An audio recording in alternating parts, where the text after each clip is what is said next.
You can do it, Bob. I have faith.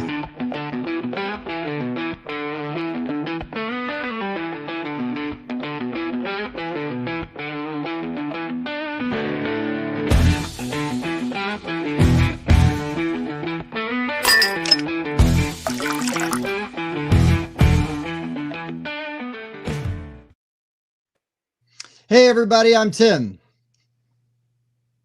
I'm Brian. Yes.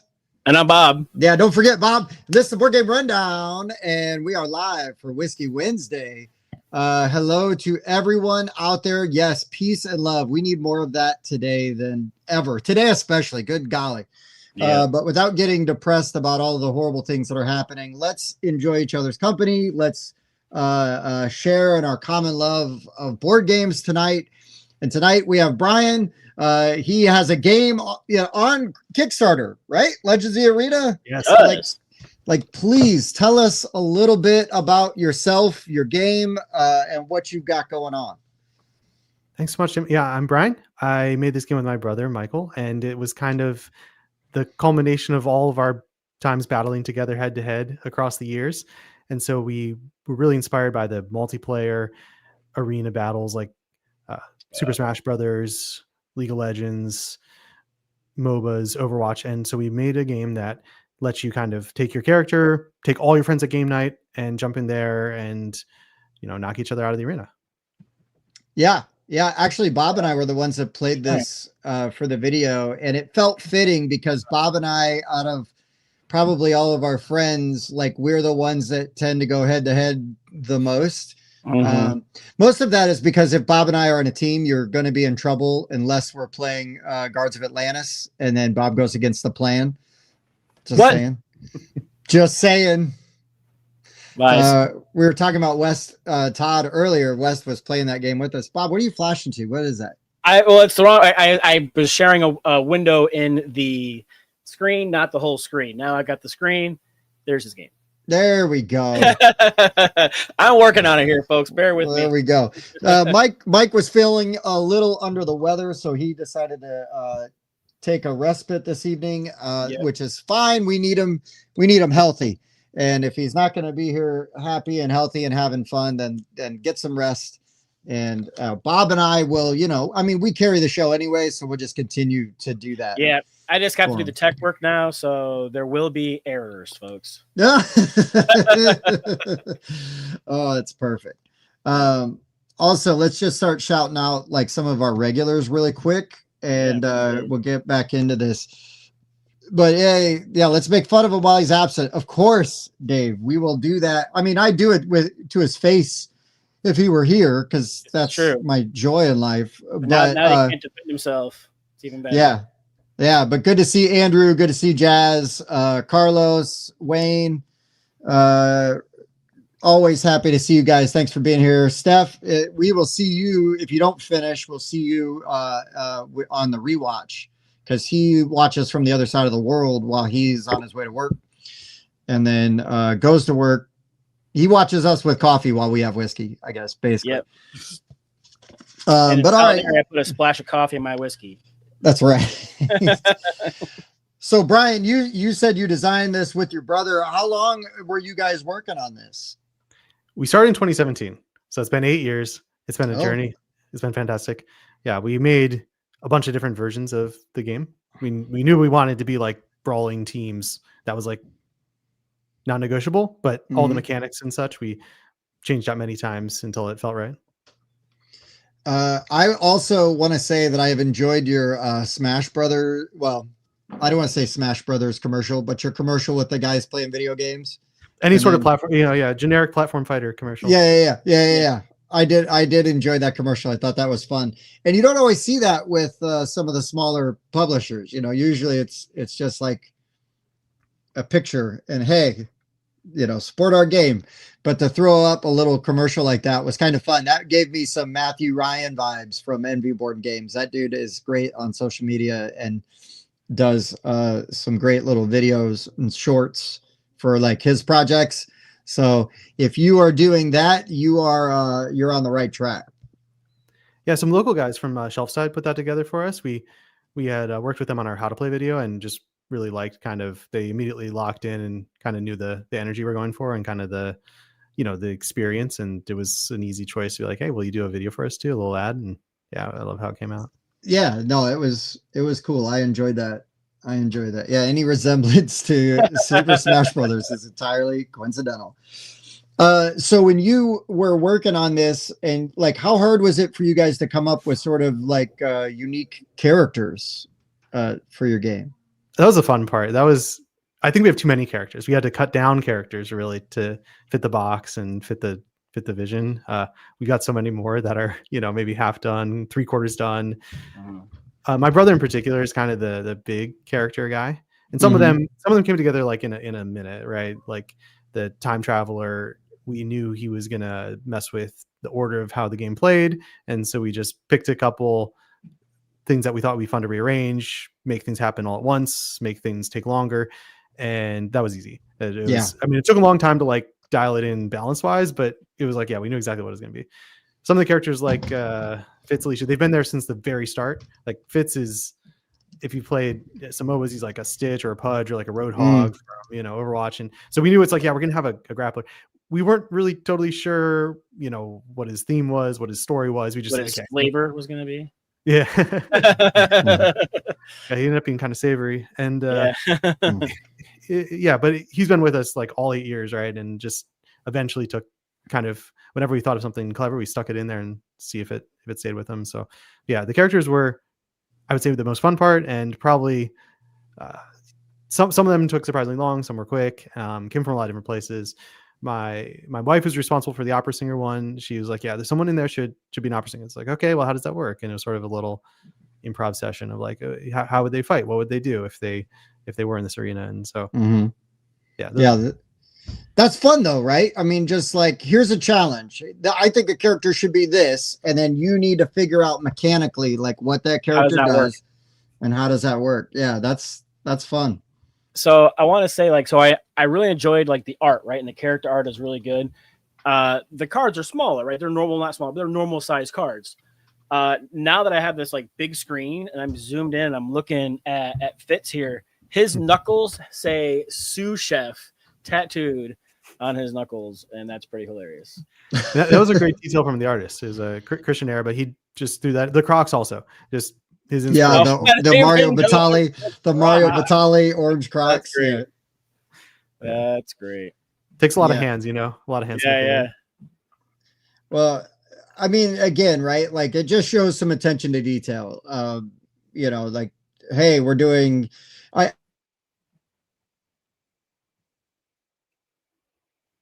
Easter eggs, and something. What's wrong? You froze for a second there, Tim. Oh man, oof, it was a close one. But it's really fun when you can find these Easter eggs where you're like, oh yeah, this is kind of like this, and this is kind of like this. Yet it still feels original, and like whole onto itself. Because there's been so many fighting games over the past 40 years that you're going to have like things that are going to remind you of other things, right? So to still have them feel unique, and work thematically is not always the easiest thing to do. I will post. What are you posting? The link to the Kickstarter in the chat. Oh, okay. There you go. Thank you. I'm learning.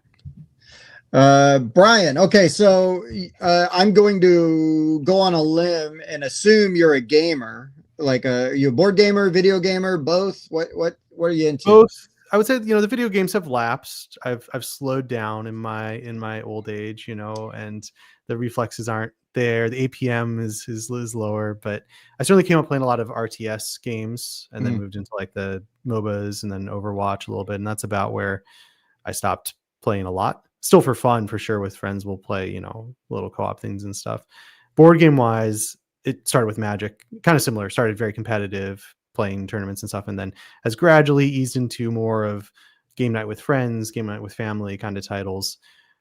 The one heavy game I'd say I still get to the table a lot is Frosthaven. We're still doing that weekly. Oh, nice. And then Spirit Island, I guess some, but there's a lot more of the party or midweight, lightweight games, the like Lords of Waterdeep weight or even Bonanza kind of thing, things that are a little more on the classic side, easy to teach, easy to set up, tear down kind of thing. And yeah, but I would say it's kind of this Legends Arena sort of like trying to get sort of some of that like competitive feeling back into more of a game night form factor. Because I think if you want to do something like a very sweaty dueling game, it doesn't always work when you got like 4 or 6 people, run your own little tournament or something. It's yeah. I think with Legends Arena, one of the nice things about it is that the barrier to entry for newer gamers, I feel, is pretty low. I feel like it's a pretty straightforward game, pretty easy to learn. So it makes sense to have, like, I think you hit the mark when you were trying, because Bob and I will play, and I won't name any specific games because it might come up later, but we'll play some games where, we're going head to head, and they can be a little heavier, and it's sometimes hard to teach new people those games, and then have them have a good time and feel competitive right away. Because some of those games you might need a game or two. One, without ruining it, because it's not that kind of game, is like Gore Chosen, right? Gore Chosen has got a couple of rules that are a little finicky. I mean, it's basically like an arena combat, like dueling Gladiator game. Gladiator fighting, where you can have multiple players. Yeah. But it's a little intimidating initially for people, because it's like, wait, I got to do what? And I got to roll what? And it's like, relax, it's not that bad. But it's even easier if you can just have it all done in like under 5 minute teach. Because like my wife, for example, if the game takes more than 5 minutes to teach, she's probably not interested. Yeah.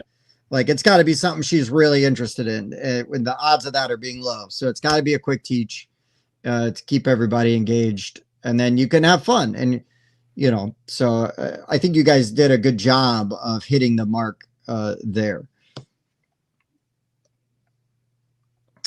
Oh, and Pablo. That's a good point. It's fair. Yeah. A lot of them are that. I mean, I don't mind multiplayer solitaire, but yes. What up, Googs? Mike Giuliano from the Full 42 and Third World Studios. Also a game designer. He has got Canvas Critters. He also designed Batman the Animated Series, Gotham City Under Siege, co-designed with Richard Lanius. Look at that. In the front of my brain for no particular reason whatsoever. But anyway, so Brian, what's your favorite game mechanic? Would you say that it is simultaneous action, like reveal selection, or is that just a mechanic you happen to like? I like that mechanic. I like that mechanic for video game style things. I think it's almost necessary to really feel like a video game. Actually, my favorite mechanic though is Hidden Trader. Like, my favorite game of all time is Battlestar Galactica board game. Oh yeah, I just adore that game, and it's very complicated. It's kind of glorious almost in that it almost always something goes a little bit wrong. There's a lot of rules, there's a lot of modules, there's a lot of expansion, but the way that game, you could basically play as a co-op, and there's enough there, but then they throw the Hidden Trader on top of it, and it just blends in with the show so well. I mean, it's perfect. It did do well with the show. Yeah. So have you played the reskin Unfathomable? No, I actually didn't know that was out there. Oh, yeah, fantastic. It's really good. Yeah, for those who can't like afford or find a copy of Battlestar, Unfathomable is like a Cthulhu reskin of it, and it's really good. So, okay. Yeah. And I think it's a little quicker too. That doesn't hurt. It is a little quicker. Yeah, it's faster. It is faster. Battlestar does an amazing job. It's so thematic too. It's probably one of the best games that actually captures the theme and represents the theme of its IP. Right. It's not just tacked on. Yeah. Every episode is a crisis, and every time you flip a crisis card, it's a crisis. Just like boom, boom, one after another. It's Oh, that whole game is a crisis in the best way. It's so intense. Yeah, that too. I also want to shout out to I saw Josh Bowman pop in and comment. Googs likes Dark Moon better than Battlestar. Well, that's because you can play Dark Moon in an hour. You can play 4 games of Dark Moon in the time. Cool thing about Dark Moon is, isn't that the one where Mike likes to reveal himself when it's not his turn? And so he doesn't. And then storm off in front of the designer. Yep. Yeah. So I think it's important to bring that up. It's really funny that Mike embarrassed himself and he's not here to defend himself with that. Yeah. He's probably what do they call it, lurking in the chat there. Oh, I would be shocked if he's not. And I'm going to say, Mike, if you're awake enough to lurk, you were awake enough to be on the show. So go to bed. Yeah, there you go. Oh, stuff a legend. I do like the hidden trader mechanic of Stuff a Legend. I do enjoy it. That's pretty fun. That's also really fun when you're playing it at 3 a.m. at Origins, and then Mike falls asleep at the table, or he accidentally flips his card over early. And reveals he's on the wrong side. Yeah. It reveals his identity. Oh boy. Oh, sorry, Brian. We've got some stories. Yeah, no, it's good. Yeah, I feel like Blood on the Clock Tower has kind of really eclipsed a lot of the hidden trader stuff in like the local play groups here, and it's a solid design. But I appreciate the thematics of Battlestar, and that's kind of what keeps me going back to it, and all the things outside of the hidden trader part, But I like all hidden trader games. The rub with Blood on the Clock Tower is that there's, and I think Mike nailed it last time we talked about it, so I got to give him some credit. Giving him credit now. I know. He's not here to but there's kind of like two levels to Blood on the Clock Tower. There's the casual players, and then there's the players where that is a lifestyle game. And I don't like playing. I think in general, I don't like playing people's lifestyle games with them if I'm just a casual player with it. You know how many times I try to get Tim to play the let's put our keys in the fishbowl game? He doesn't like the lifestyle games. I do not want. No, Bob, I can't lose another wife. I've had this one for 15 years. I can't lose another one. Yeah. But no, you know what I mean, though? Like some people like Blood on the Clock Tower, for example, they want to really like suss it all out and like just get this perfect knowledge. Mm-hmm. And if the game master is doing their job, you're not going to get perfect knowledge, because they're supposed to keep changing it and keep the game going. But, you will get that game, like that game could be done in 45 minutes. And if it was all the time, I'd be like, this game's great. But, the people that it's a lifestyle game, they want a 2-3 hour epic, and if I'm going to role play for that long, I want to play D&D or, Star Wars or something, a role playing game that I like playing. And yeah, Tumbling Dice is my lifestyle game. It's weird though, because you really haven't gotten any better at it. You hush. You haven't signed my board yet, though. Yeah, I'm always on your team. No, we played at Grand Con. You did not play. You did play. You didn't? Oh, he's gonna look at his stats. Challenge. Do you log all the plays there? I'm not great about logging my plays. At least not as good as these guys are. I did not play Crokinole Tag Team, Last Lantern, Whirly Derby. I played with you. Dirt and Dust, Fishing, Parks and Potions. That was just this weekend. Mythical Dice, Crokinole, Fleeted Dice Game. Did not play. All right. So, well, what's important is you still haven't signed my board. So, Brian, we got a rule like my Tumbling Dice. I've got a game, Tumbling Dice, and it's literally like a tiered board, and you flick dice down, and where they land and with the die face showing is like how you score points. But it's sort of like, Crokinole or shuffleboard. You can knock people's dice off. You've got to have your die on the board at the very end after everybody's gone, and the different tiers are worth different levels. And it's a really very simple, goofy party game. And we started playing this a year ago, actually at Mike Giuliano's convention in Syracuse called QSCon. And we started playing it, got wild with it. Like every night we played it. And then then I got a copy of my own. My board had a misprint on it, the copy that I got. And so instead of like getting all bent out of shape about having a misprinted board, I just decided that every time we play a game on that board, the winner signs my board. Like, so I flip over the board and people sign it on the bottom or on the side. So we do all kinds of fun things like that with it. And it's a really cool thing. I've made my own legacy version of Tumbling Dice. I'm really happy with the tradition that I've started with that. Now here comes Carlos. Just a can of spray paint. Yeah. So Brian, we'll throw this question to you first. What is your definition of a simultaneous game, just to clear things up? Yeah, so I guess, full disclosure, I suggested the theme and I didn't really think that much about it. And I think Tim came right back and was like, well, do you mean simultaneous reveal or simultaneous action selection? And I was like, I'm not sure. And what I came up with was most of the decisions have to happen before you reveal. It can be iterated. Obviously, you can go through multiple rounds of it, but you really, so the counter example I came up with was like for a Race for the Galaxy.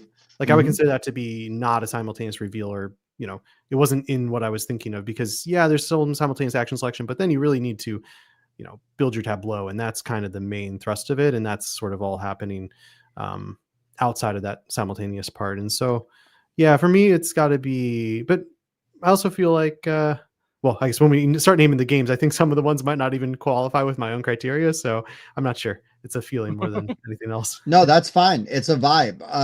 I think a lot of mine, yes, I think you said it right. Is I'm basically deciding what I'm going to do, whether it's like what card I reveal or what, something like that. And then everybody's going to show at the same time. And then we sort of resolve accordingly. These things affect, they might affect other things and stuff like that. So that's basically what mine are. Everybody taking their made before you know what other people's decision is. So I think now, in my opinion, I will tell you for my list, it is not everybody taking their turns at the same time for me. So I try to stay away from multiplayer solitaire. Even though you're playing simultaneously, I try to do that simultaneous reveal. Yeah. It's funny, Dave. Why are you looking at my list? Dave's got eyes everywhere, man. Dude, no kidding, man. He saw your list when you. Yeah. Yes. Here we go. Carlos always asks my hard-hitting questions for me. Yeah. Do you prefer simultaneous selection or open simultaneous play? So that does kind of just talk about like what some of the differences were that we were just. Yeah. I'm going to say both are fun. I don't have a preference. I enjoy games where there's a lot of chaos and mind games, and I think you can have that with both simultaneous selection and open simultaneous play. Personally. So when I think of open simultaneous play, I think of real time. Actually. Yeah, like that's fair. Like for some reason, Space Cadet Dice Duel or like a Captain Sonar, where it's like both teams are frantically rolling dice, and like you could look at everyone else's dice, but you don't have the time. I'm struggling to think of like an open simultaneous play that isn't like a super lightweight kind of like very entry level game, just because of the ability that isn't also real time. Just because of the ability to like peek over and kind of like, well, I'm not going to move till you move, and both people are kind of like in a standoff. Right. Yeah. Right. Yeah. No, I think that makes sense. I think Captain Sonar is a good example of like a slightly heavier. I have an idea one, but I want to say in case it's on somebody's list. Oh yeah, that's fair. That's fair. Yeah. Hey Bob, I appreciate you respecting the list. Sometimes we're gonna throw Mike under the bus. Michael just starts spinning off like 10 games. It's like, dude, like stop saying games. This, or this. Oh, there goes a third of my list. Yeah, like quit saying games. You're talking about people's lists. Like let's. It's like I'm playing Battleship over here. Yeah. There's another game. There goes another game. Right. Like damn it. Because I like to try to. We'd like to try to. I have a ton of honorable mentions, so we can talk about as many different games as possible. Now, there might be some crossover, and there might be some games where it's like, you know what, it's got to be on here because I absolutely love the game and I want to shine a light on it. But what's the biggest advantage simultaneous games have over trading traditional turn-based games? Typically less downtime. Yeah, I'd say that. The other one is a little less captaining sometimes. Is that 100% co-op thing, right? And one person is like the expert and they're looking around and being like, you do this. When it's simultaneous, there's maybe a little bit more of that, like, oh, we're all playing at the same time and then we're all done at the same time, and less of that, like, oh, let me make sure you did that right. Oh, Dave has a very important question. He said it's 8:26 and he still doesn't know what we're drinking. I have I got to get rid of this wild turkey. So this wild turkey's getting finished tonight. So I got some wild turkey Kentucky bourbon. How about you, Bob? Well, it's been sitting up here in the room, so still sipping on that double. Oh, that Woodford Reserve. Double oaked Woodford. Yep. So. All right, Brian, what are you drinking out there on the sunny West Coast? At the risk of being a bit of a maverick, so I really like Japanese whiskey, and this is Kigori. It's a gift from a friend. I just opened it today. I have not tried it before. I've been somewhat priced out of the Yamazaki 12, which is my normal go-to. So we're gonna try this out. So far, very smooth. Everybody go back his Kickstarter so he can afford a new bottle of his favorite whiskey. Okay, so Pablo says, to me, simultaneous games are more real-time, like Project Elite, Captain Sonar, or closed drafting, like Seven Wonders, Sushi Go, Planet Unknown. And Dave says you've got some class. So thank you, Brian, for bringing some class to the show. It's about time somebody did. Hibiki, anyone? I haven't had that stuff. And then Jeff has, I can't even pronounce that game. Go to Simultaneous Games. It's an auction game that plays well at 2. Man, so many questions. So I think simultaneous play and simultaneous action selection, there is a line between different things, right? Like because drafting, I don't really consider drafting to be simultaneous play, personally. Like Blood Rage, the first round of Blood Rage where I draw a card, like we're gonna take cards and draft cards. I don't really consider that simultaneous play. I don't like same thing with Seven Wonders. Because I guess for me that's drafting, not it just falls into a different category, personally. Right. Well, especially someone who came up with a lot of TCG drafting. I can't help but think of that as its own category. But now that someone brought it up, it's yeah, okay, it is a little bit simultaneous, especially Sushi Go, right? It's I can see what everyone's kind of storing up, and we're all deciding am I gonna try and break up your set, or am I gonna keep growing mine? So there's definitely a little bit of it there, but none of those games are on my list.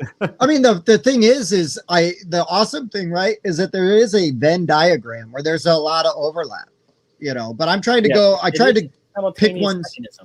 I try to pick more that are more their own. It leans more into that mechanic, where that's part of the strategy, the active part of the strategy. And Dave, to be fair to me, I've got a big old bottle of Bullet here that I haven't got all the way through. I got to change them up. I got my Hard Truth. I'm trying to not drink all of that all at once. And this might be at least my second or third bottle of Wild Turkey since you've been watching the show.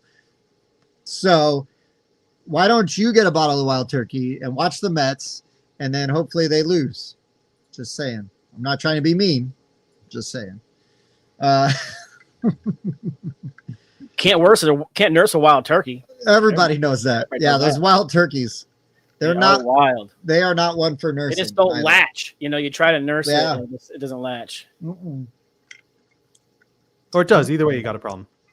Yeah. Either way, that's gonna hurt like hell. But no. So I think Carlos also asked, how do they evolved over the years? I think they just get cleaner. I think a lot of games and game mechanisms, there's going to be some evergreens, but I do think that good designs and unique designs find different ways to sort of implement this, the different mechanics, and they find ways to improve upon it and refine it. But I think for me too, maybe, okay, I won't mention the name, but there's simultaneous reveal games going back to the 90s, right, that are really super chaotic. And I think a lot of the refinement has been specifically dealing with that chaos, because it just becomes the territory and it's a lot of the fun, but you don't necessarily want the game to only be chaos. Yeah, well, I think now the hobby and the people's taste in the hobby have evolved, and grown to such where a little bit of chaos is fun, but you get that satisfaction of it being strategic, and things like that. So, I'll throw a game out that hopefully is not on anybody's list, but War, right? Where you just flip the top card of your deck. Yeah, that is Bob's number one.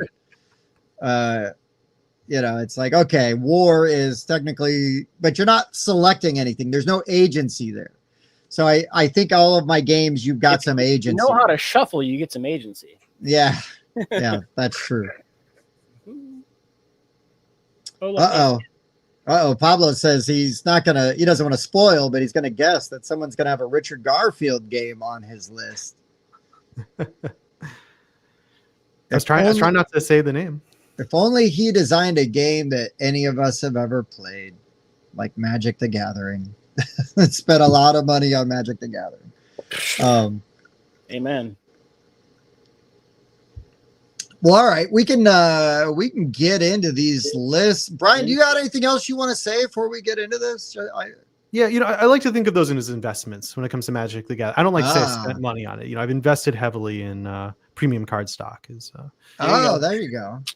I too have invested money in premium card stock. Yeah, at least mediocre. Yeah, at the very least mediocre. Some premium, some subpar. Yeah. Awesome. All right, we're gonna get into this list. I think through answering these questions, we've kind of nailed down like what our criteria. Because usually at this point it's like, hey, why did you pick, the games you picked? But I feel like we've kind of hit on that, right? Yeah. I think so. All right, so we ready to hit Tim and his number 5? Hit me in the.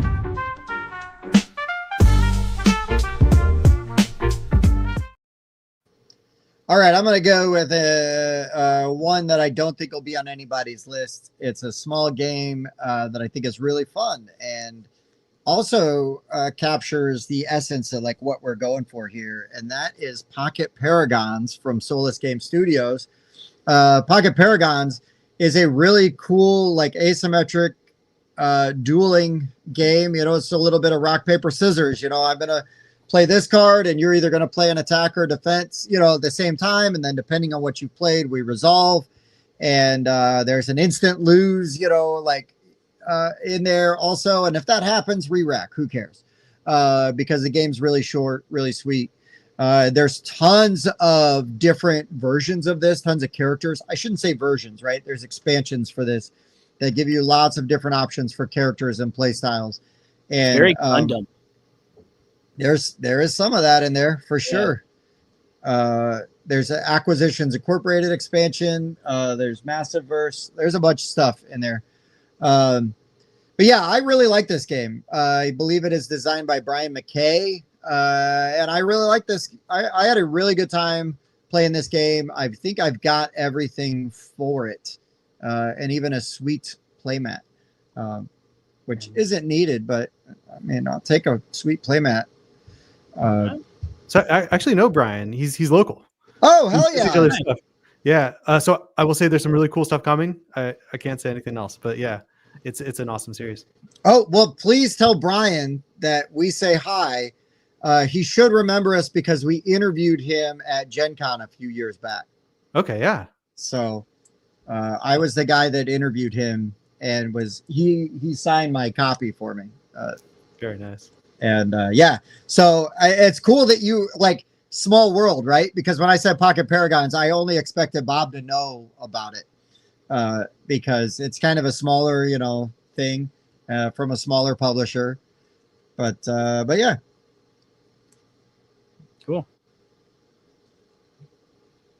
Yeah, I feel like one thing that people see it sometimes they don't even realize it's how much there is to it. It's almost like it's like, no, you could play this game for a very long time. It's almost a lifestyle game, really, given the number of characters. But it presents as almost like a design contest game, like a game golf. Like what's the least game? But it's incredible, yeah.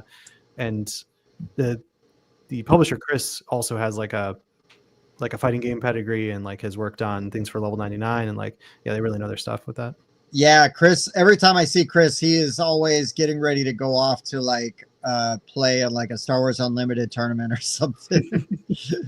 Yeah, super nice guy. I really like Chris and I might have another game of his on my list if something doesn't get bumped. But yeah, Pocket Paragons. All right, Brian, what's your number 5? So my number 5 is Star Wars Epic Duels. And classic. This is the game that actually like got us started on like our game because on Legends of the Arena, because we modified it to play with up to like 8 people because we had a bunch of friends. We all wanted to play this Star Wars fighting game, and yeah, played a ton of that. Learned all the matchups. Had to go back and tweak some. There's great resources online too. People have added in characters from every Star Wars spin-off and everything in universe. Rebalance some of the, like poor Boba Fett. He's not very strong, but yeah, it's just really bare bones simultaneous reveal. You can see that red for the attack, blue for the defense, and that's like it. A couple abilities on a couple cards, but yeah, it's just eventually re-implemented as unmatched, which like probably a lot more people know. But yeah, that picture pretty much sums it up right there. Yeah, basement, early 2000s Star Wars. Peak Star Wars time pretty much right there. Sweet.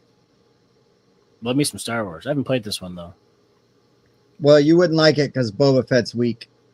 Yeah, so sorry, it's garbage. No. Find a patch one online. It's all right. They fix it up. That's good. Boba's got to represent, right? Sweet. All right, so mine is actually a cooperative game with a simultaneous reveal. We just played this. I played it a few times, but Tim, I think probably it was the first time he got to play this. But it's called Last Lantern. Yeah. Trying to work cooperatively to fill up this pathway, and you each have your own kind of like lane, but you overlap on one of the little cross marks here. So you have like these lantern signs here. So you're pulling out 3 pieces of terrain that are these polyominoes. And then you have a lantern, a literal lantern looking thing. Let's see if I can find one. There you go. These little guys here. And they're like a dial selector. And they have all these different familiars listed on them. And then the piece, then you would choose which one you want. And then you would get the piece that's associated with it. The thing is you're allowed to communicate before the pieces are drawn. But once the pieces are drawn, you can't talk as you make your decision.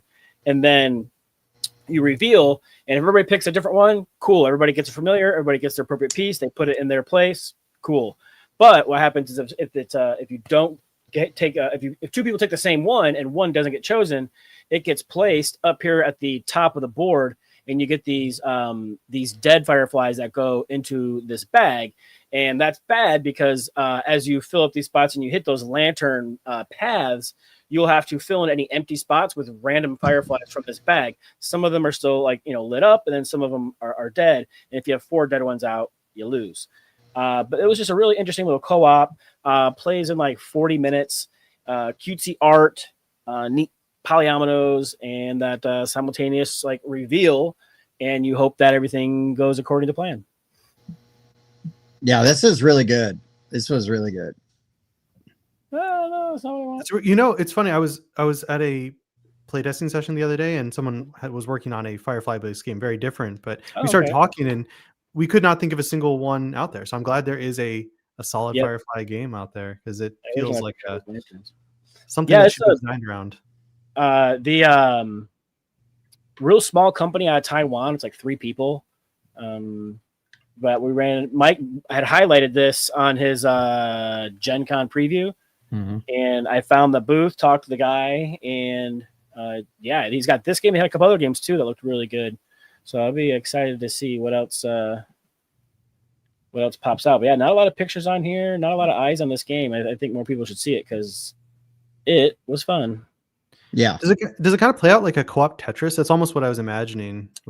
Ish. Yeah, because you have to be careful because, like I said, if one person advances too far down the track and crosses that purple line at the end, then all the empty spaces have to get filled up, and you're probably going to end up losing. So you really have to kind of work together, try to discuss and communicate. Well, I really need this familiar, because as you get sets of familiars, you get to trade them in, and it allows you to use one of 3 really strong abilities.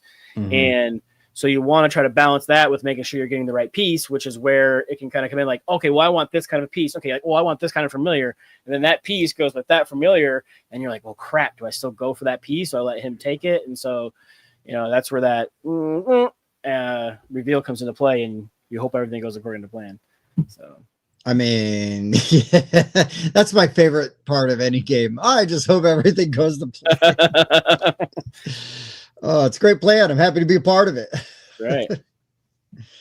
Right on. Okay. Well, that's a solid first round. Let's see if we can outdo that with our number 4s.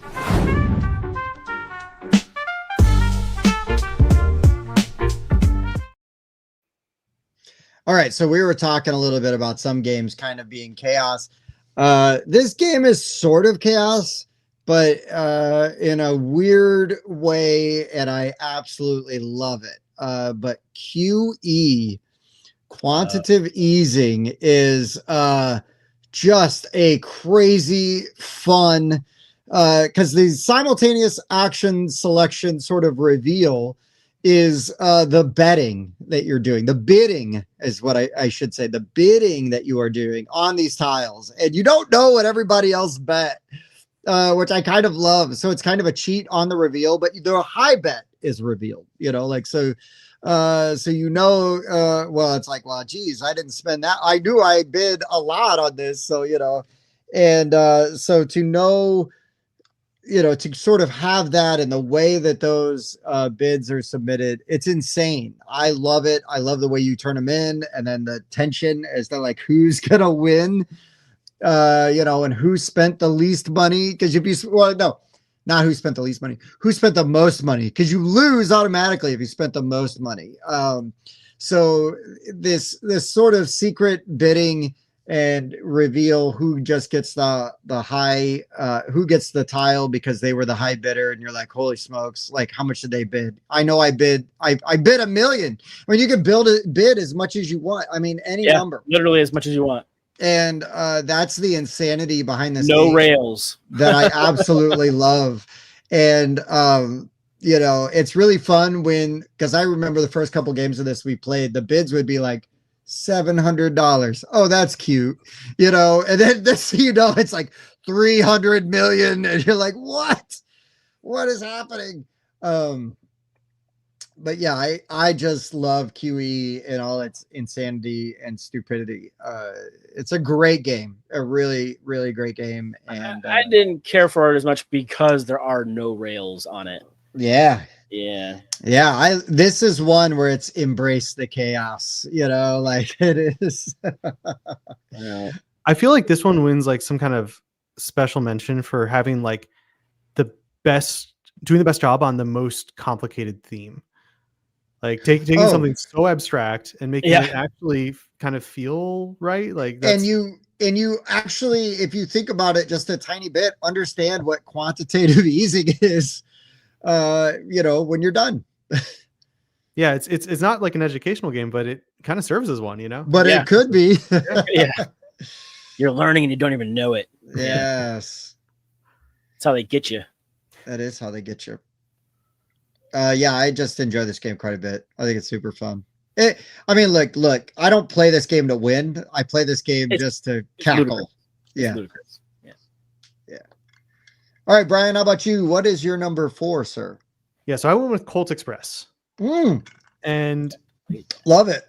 I gotta say, I just adore the train cars. The 2 levels. This is another one where the theme just feels so accurate, like a black and white film, Yeah. It is just, I mean, there's so much content for this game. I don't think I've played all of it, but now, Brian, I think you just nailed it. I think this game needs a reprint, sort of like King of Tokyo Dark Edition. You need a black and white edition. So you get the High Noon edition, and it's all just black and white, like an old Western. Ooh, yes.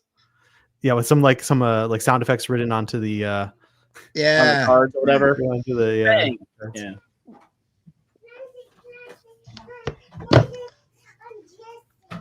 I love Colt Express because it's like, well, I'm going to shoot. Oh, no, they moved up.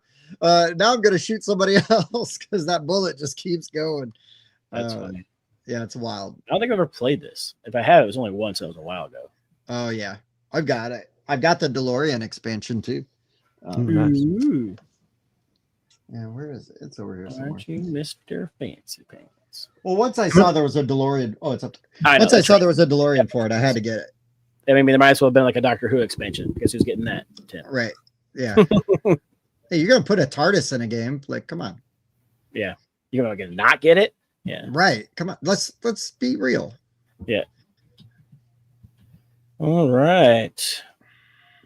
Well, my number 4 is, man, like kind of called to the new with these first two. But I liked Mike's copy so much, I pre-ordered myself a copy of Tag Team. Tag Team. This is a super cool fighting game. You get 2 fighters, and then they each come with a starter card and a deck of cards. And you're going to shuffle the deck of cards together, and you're going to have the 2 starter cards, and you're going to choose what order you want to have them in. And then you're going to place them down, and then you're each going to reveal your top card. And then those 2 dudes are basically fighting each other. They're going to do like their move that they have on the card, resolve it, and then you flip over the next card. And those people are fighting each other, and you resolve those cards. And then after that round is over, you're going to draw 3 cards off that shuffled deck, choose one of them, and put the other 2 on the bottom.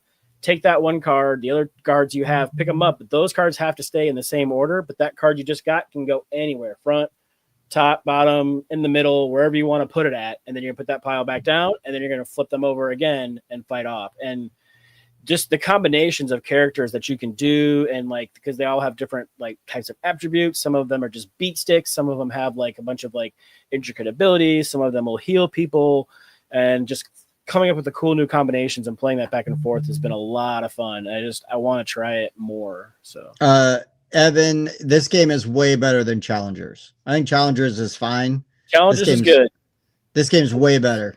And it's faster. Like Challengers is great if you've got like 8 or 16 people or whatever it is, and you want to bust out and have a big tournament like I've done at meetups. Challengers is awesome for that. This is cool because 2 people can play it in like 15, 20 minutes. Yeah, and so this is cool because I won like 6 matches in a row. Well, and then we learned how to play. I'm gonna have to check this one out because I've seen quite a few prototypes that are trying to do auto battlers, and I mean the video game side, like the Bazaar and everything, it's been like a lot of iteration there, and I've not yet seen a board game nail it. So I'm really curious about this one. Yep, yeah, it was released at Gen Con, and then they have it at PAX West if you're going there. It's at the Hachette booth, and then because I'm not sure when PAX West is, and then they also have it for pre-sale on the Hachette website. Nice. Yep. Yeah, Hachette, right, not a sponsor, but they could be. Man, I'd love that. That would be awesome. Yeah, I'd love they've that. got, they've got a lot of bangers here recently, so yeah.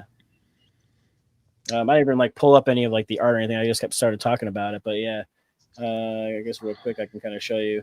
And this is good too because you're offsetting my super old picks, so it's good that you've got some like fresh things in here. A little call to the new in there, but yeah. So there's like some pretty cool art, right? There's a whole bunch of them, and then not a lot of pictures for this either, though. Looks like it's still pretty new. We need the B-roll from our video. I know it's got more pictures than that. Why are there like 30 copies of Mordred in there? Oh, those must be promos. They look like they're foil etched or something.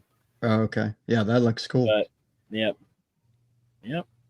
it's a lot of fun. Check it out. All right, and back to this one. All right. So we ready then for Tim and his? Wait, where was that? Hold. Why are there 2 number 4s, Mike? All right, sorry. Number 5, 3, sir. 3.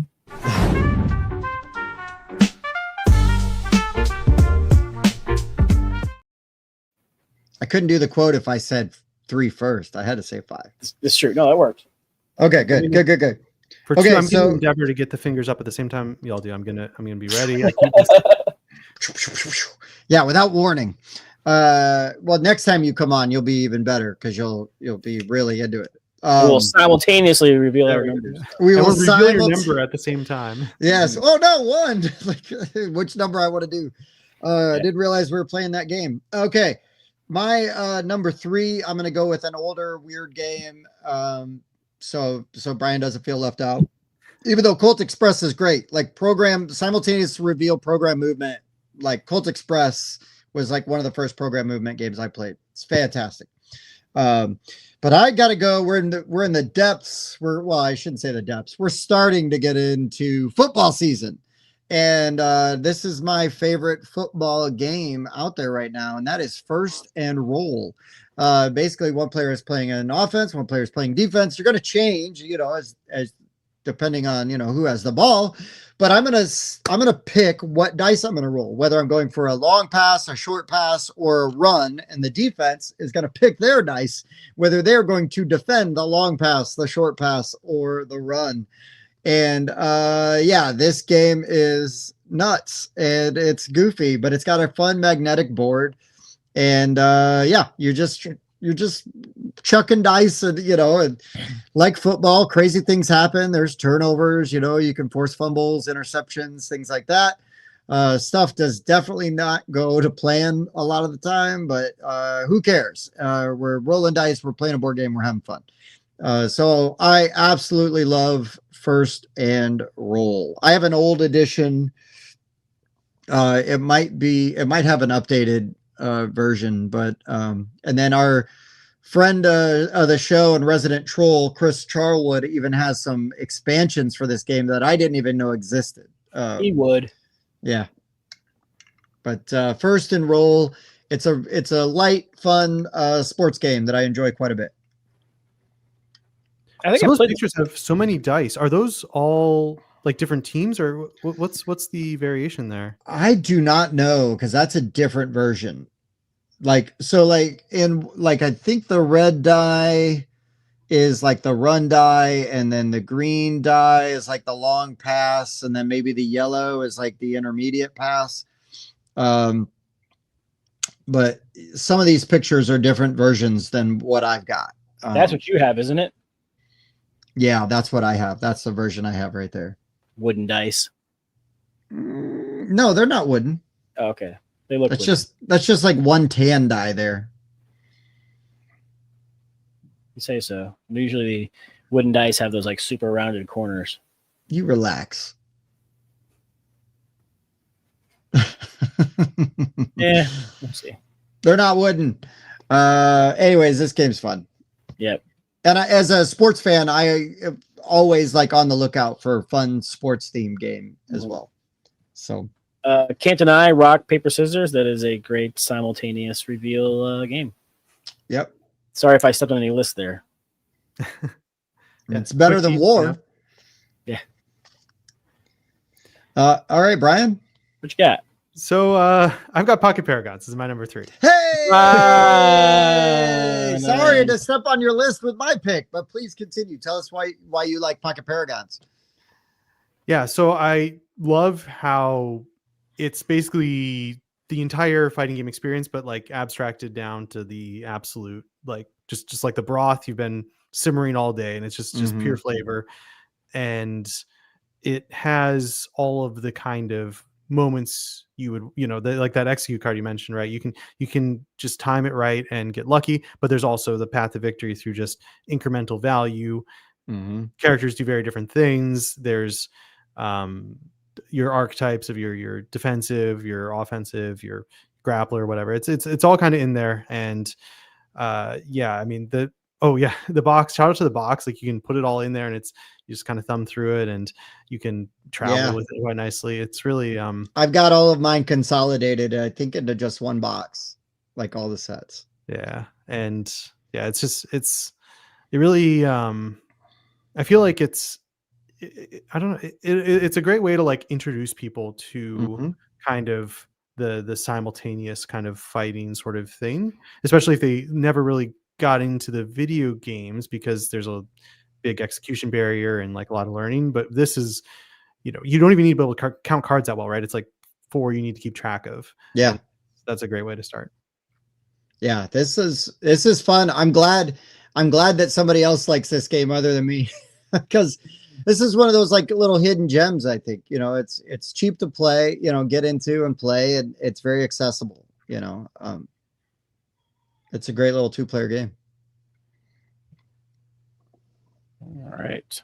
Now you can tell Brian that we talked about his game twice tonight. I will. Yeah, if only we had put it on the same number, that would have been really something. Oh, dude, I'm just really relieved that I remembered the designer now, because I'm like, designed by, and I just pulled that out of air somehow, because it would have been really embarrassing since Like, whoops. You'd be like, actually, for no particular reason, it was. This was not Reiner Knizia. This was in fact my friend Brian. Okay. Damn it. Yeah. All right, what do you got? All right, so Rossi thought he saw my list, but he misread it. It didn't say roll for the galaxy. It said, I'm sorry, race for the galaxy. It said roll for the galaxy. Because I thought you were only going to put fun games on these lists. Hey, roll for the galaxy is great. But I love the placing your dice behind the screen and then revealing and showing what actions you took. And you're like, I know that person's going to pick this action because he needs to trigger that. So I'm going to bank on him doing that first action. And I'm going to put all my dice on like 2, 3, and 4. But then the other person doesn't do that first action. So it screws up the whole rest of your turn. But I love that kind of planning and mind games that you can have in games.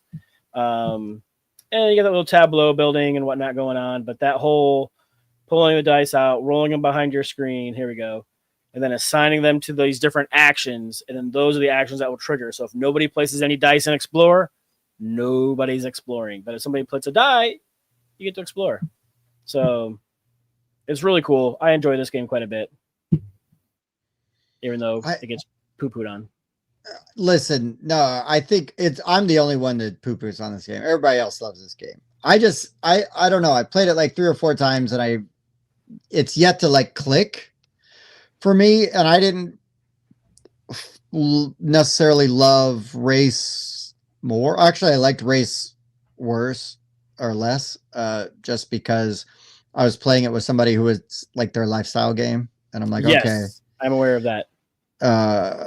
It's just not even fun. Like I would rather learn Race with people that didn't play it all the know time. the game in and out.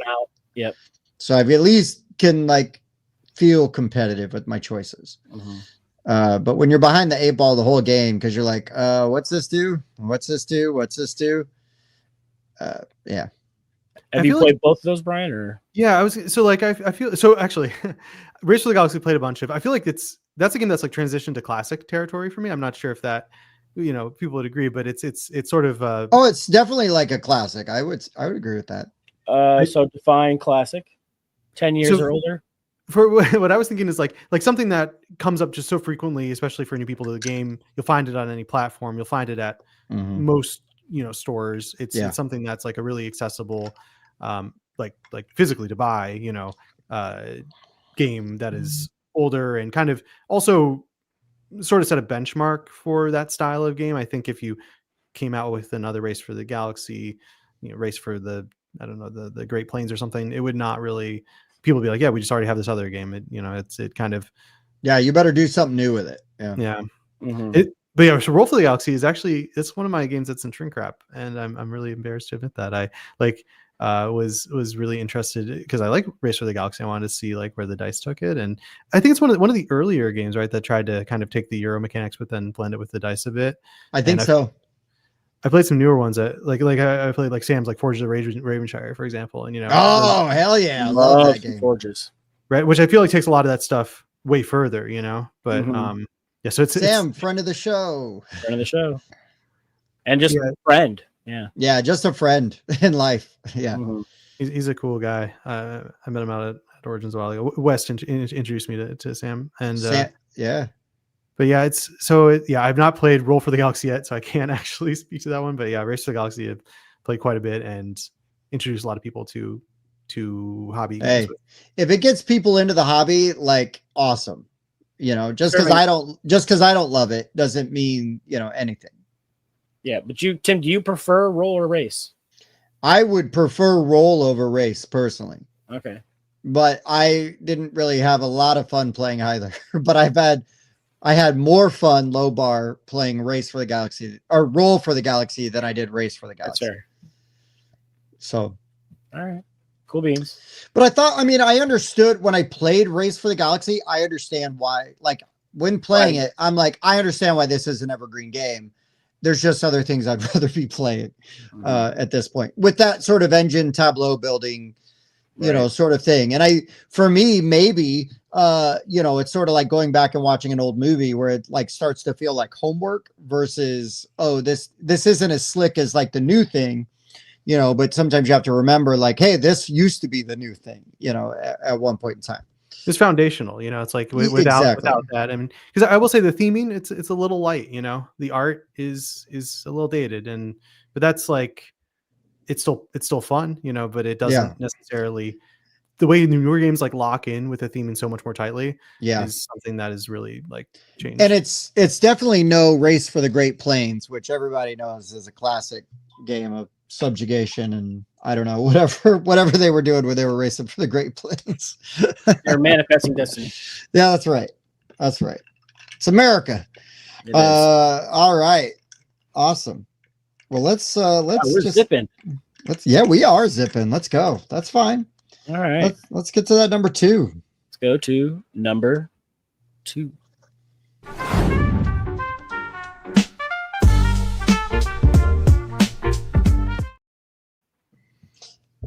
My number 2, I love this game. This game is crazy. I just found this game, what was it, last year? And they sent us a review copy. But the physical components of this game are top notch, and then the gameplay is bananas, and that is We're Sinking. This is We're Sinking: A Pirate's Dilemma, to get the full title in. And I believe this is designed by Joseph Frederick. I might be wrong. Don't quote me. Was I right? Yes. Yes. Yep. Anyways, in this game, basically, you're like getting attacked by a kraken or whatever monster you're using. And you've got these different sections of the ship you're going to choose to go do actions at. And you're going to publicly declare what you're going to do. I'm going to go bail water out. Okay, perfect. And then you have a dial that you're going to select your action, and everybody's going to select an action, and then you're going to reveal, and then you're going to resolve those actions from left to right. Like, and you're going to put your dial based on what action you actually chose versus the one you said. So maybe you're going for jewels. Maybe you're, going to shoot that kraken. Maybe you're actually going to bail out the water or try to fix the ship. And so based on what you decide to do, can help or hurt. And then as the ship sinks, you are actually physically removing levels of the ship, and then treasure chests go out and start floating, and so you can go after those treasure chests. And the hilarious bit of this is if there's a couple of different ways to win, right? So if you save the ship, it's the most money, whoever collected the most loot, if you save the ship, because you're still on the boat. Awesome. If the boat sinks, which is very possible, it's the person with the least loot, because they were able to survive. They were not weighed down by all the loot. All their greed. All their greed and their sins. They're able to survive because they didn't have all that treasure, ill-gotten gains, so to speak. But this game's super fun, really clever, and I love the accusing people of betrayal as you straight up lied to their face and also betrayed what you said you were going to do. But super fun, great table presence, and also wonderful player interaction. Love it. Yeah, that's an incredible component there, that little ship. Yeah. Looks great on a table, man. It's really good.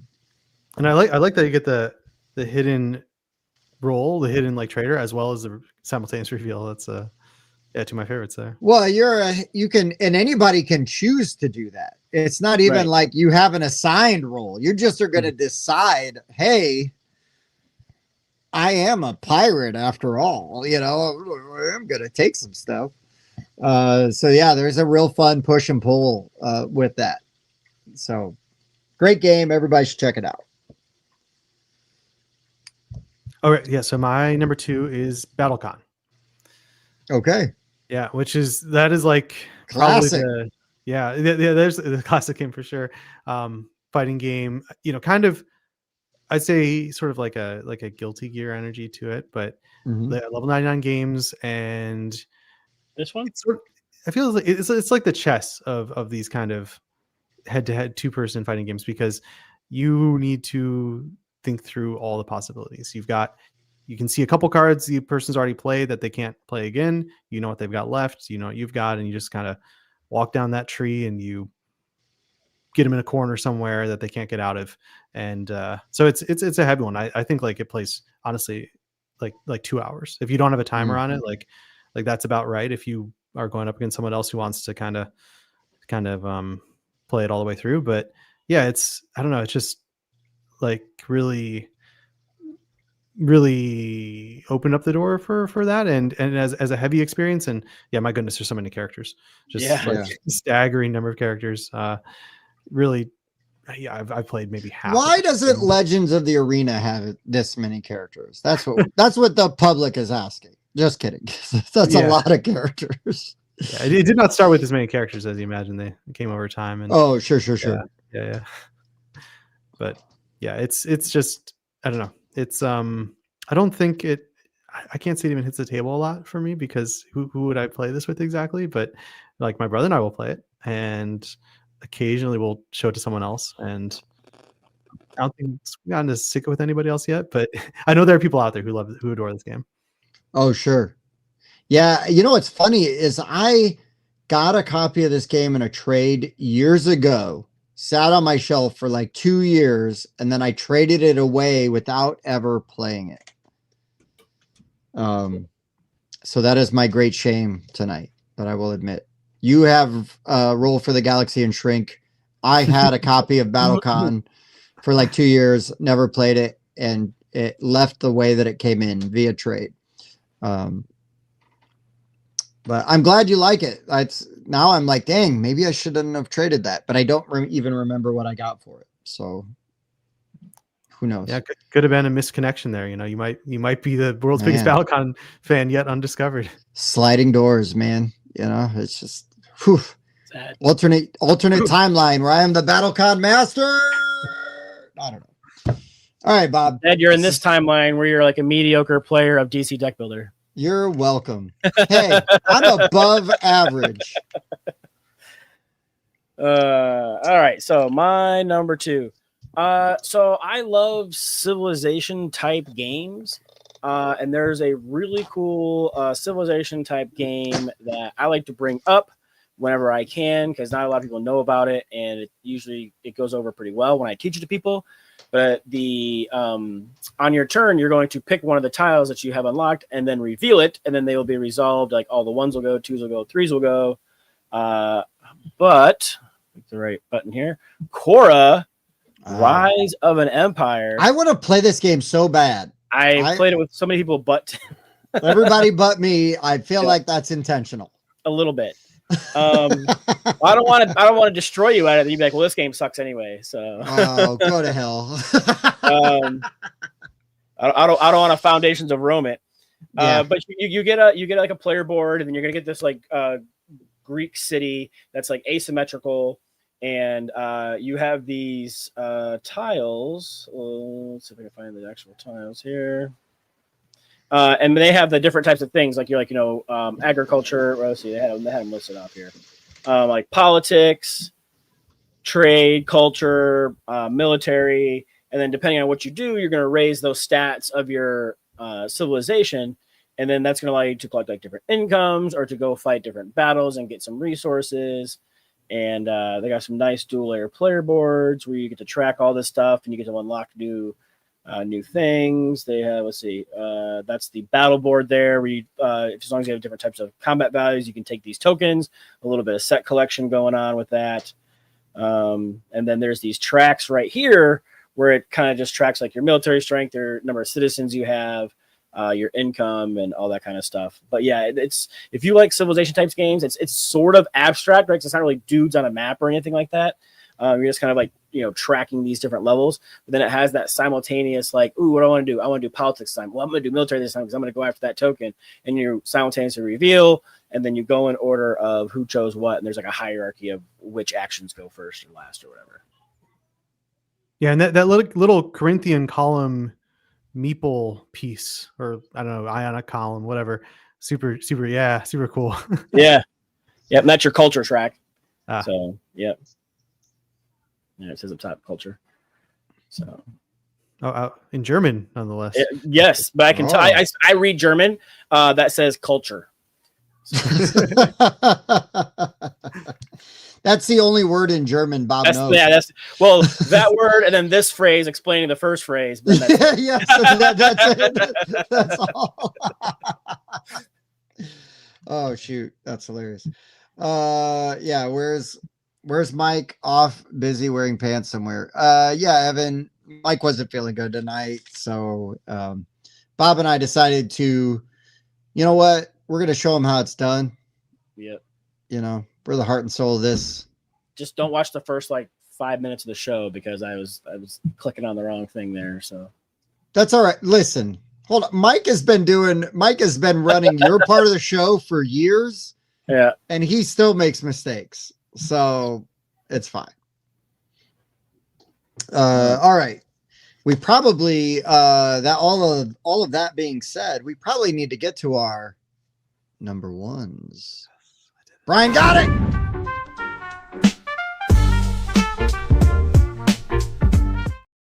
Brian, you made it. You did it. I appreciate that you gave me the a couple seconds there.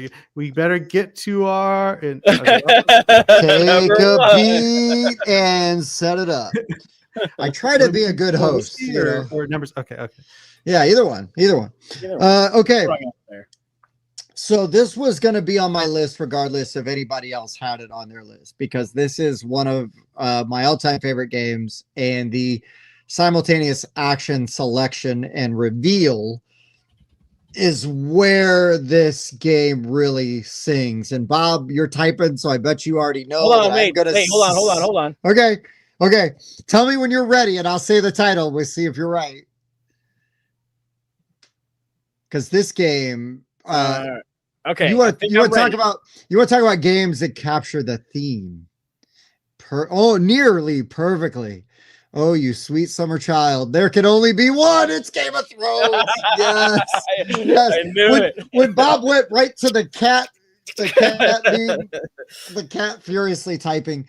The way that you assign these picks, what you're doing is just incredible. And again, the looks of betrayal and the accusations and, like all this stuff. No, I'm not going to. Look, I'm going to defend here. Okay, I'm not going to attack you. We need to attack. I'm not going to attack over here. Totally attack over here. Well, yeah, I must have mixed those tokens up, man. My bad. Yeah, I just love this game. I've read the books a bunch, multiple times all the way through. The whole series multiple times all the way through. Well, at least what's out. Yeah, it's probably going to be the entire series. Yeah, probably until George kicks off and then Brandon Sanderson decides to finish it off for him or something like he did for Wheel of Time. But anyways, as long as I don't have to watch the last 2 or 3 seasons of the HBO show, we're good. But this assigning picks is a big part of my new dwarf mining game. Awesome. Joke there, Evan. Be honest, it's the incest. Well, hold on. Just gonna say, if Lena Headey was my sister, I might be thinking about it. But no, just kidding. Well, maybe Daenerys Stormborn, but hey. Well, yeah, but she, unlike Lena Headey, Daenerys isn't good in anything else. At least Lena is good in a bunch of other things. I mean, but anyways, more importantly, this game is fantastic. This game also, like Battlestar Galactica, really captures the theme very well. This is a really fun territory control game, and you don't have to know any of the theme or the lore, but if you do, it just enriches your experience. I love the way the map works and the way that you can bridge the ships to then move units very quickly. All of that feels really good, and I don't think I've ever had a bad time playing this game, win or lose. Yeah. This game's incredible.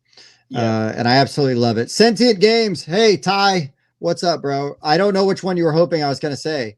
But I couldn't say Button Kingdoms because it's not out yet. I'll just say that. In case that's the one I was hoping for. I love assigning those tokens, and you're sitting there cahooting with people. Like, I fill my knife up with backs so quickly in this game. Oh, God. I've been betrayed. There are people that I play this game with There are people I play this game with that outside of this game, I consider brothers, like just absolute, like their family. I would do anything for. And then we play this game. You know, Bob likes to say he stabs me in the back in this game. He stabs me in the freaking face. He doesn't even care. And there's only glee when he does so. It is. As you turn around in pain, I stab you in the back too. Yeah, that's true. It's like, oh, I got this other knife. I better put it somewhere right in your back. Ty, if Button Kingdoms was out, we would definitely be talking about it because it's great. But I was trying to only do published games. But yeah, Button Kingdoms is really fun and does that simultaneous reveal really well. But Game of Thrones. That was on my list. I mean, I didn't know. I figured you would talk about it, so I left it off. But if you hadn't, it was definitely going to be honorable mention because yes, that is one of the best when it comes to those hidden reveals. I think I know what your number one's going to be, Bob, but I won't spoil it. Okay. Because I think your number one was going to be your number one the whole way through. Yeah. Yeah, like from the jump. Okay. Yeah. Okay. All right, Brian. Please, let's hear what the greatest simultaneous reveal game is for you. And you're allowed to have Legends of the Arena as your number one if you want. Oh, I assume that was not fair play. So I already picked something else out. I left it off of my list because it's not out yet. Yeah, that makes sense. I feel like so the game I picked for this is Frosthaven. And this is a game from a small indie publisher. May or may not have heard of it. Really big box. No, but it's. I've got it right over here somewhere. Yeah, right over there. Yeah. I don't. What can I say? That's all right. So I think mentioned the captaining thing earlier. I think with co-op games, the Simultaneous just does so much to smooth it out, get the playtime under 4 hours, and still do all that funky dungeon crawler, minion,